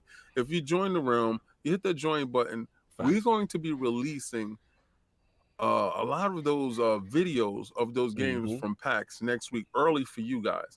And we're also going to do a show in the middle of the week for you guys for ILP, a real quick take like we did last year when y'all got a chance to see my man Shiggity Shank in the building. Shiggity Shank is in the bag. So when Shiggity Shank come out, he had took he kidnapped me. They put me in the bushes, but Shiggity Shank was here. So hopefully we see somebody of that ilk this week. But I'm really proud of the team. I'm really proud of everything going forward. And this stuff is mapped out, guys. We are giving you a roadmap to where we're going forward with this. So, yeah, absolutely, man. King could have said it better. And again, like we said, super proud, man. LordsOfGaming.net. I want to shout out the editorial team as well. You know what I'm saying? Shout out to Dizzy, COO. Shout out to our editor-in-chief, Josh Reddick. There's the website in the chat. Put the website. Here we go, man. Of course, Undead 3XVI. You know what I'm saying? Huge. All these guys contribute, you know, and getting that cadence, the quality content. And because of the hard work of these guys, the writers, you know what I'm saying? Shout out to all the writers for LordsOfGaming.net. Because of that quality, we're able to, you know, go as media and provide you guys coverage. So we're super proud of that. We're going to try to do the best job. You know, we're going to ask the great questions we can, try to get the latest games. And we got some, oh my God, the games that we've seen, we're super excited, man. So be on the lookout for that. Support us. Anything else, Attic, you got before we rock on out of here? And salute to everybody supporting the new intro and Attic holding it down with the co-host, co-most on that. You know what I'm saying? Graphic God did a phenomenal job. We like that you guys like it. And we'll be adding more things and making little tweaks and stuff, more animated emojis. We're going to try to get who did that for you. We're going to try to bring it all. You know what I'm saying? And yeah. I do have, you know, we're still going to do the community event when the Lords get back. Be looking at our IOP Twitter. Definitely look in the description for that. Be sure to follow us on Twitter because we're going to be making announcements when I finalize a couple things. But I guess we'll see them not next week, the week after that. The week after next, y'all. Everybody enjoy and stay tuned to LordsOfGaming.net. You're going to see a lot of flyness up on that and on the channel. So I'm out of here. Everybody enjoy your Sunday. Peace.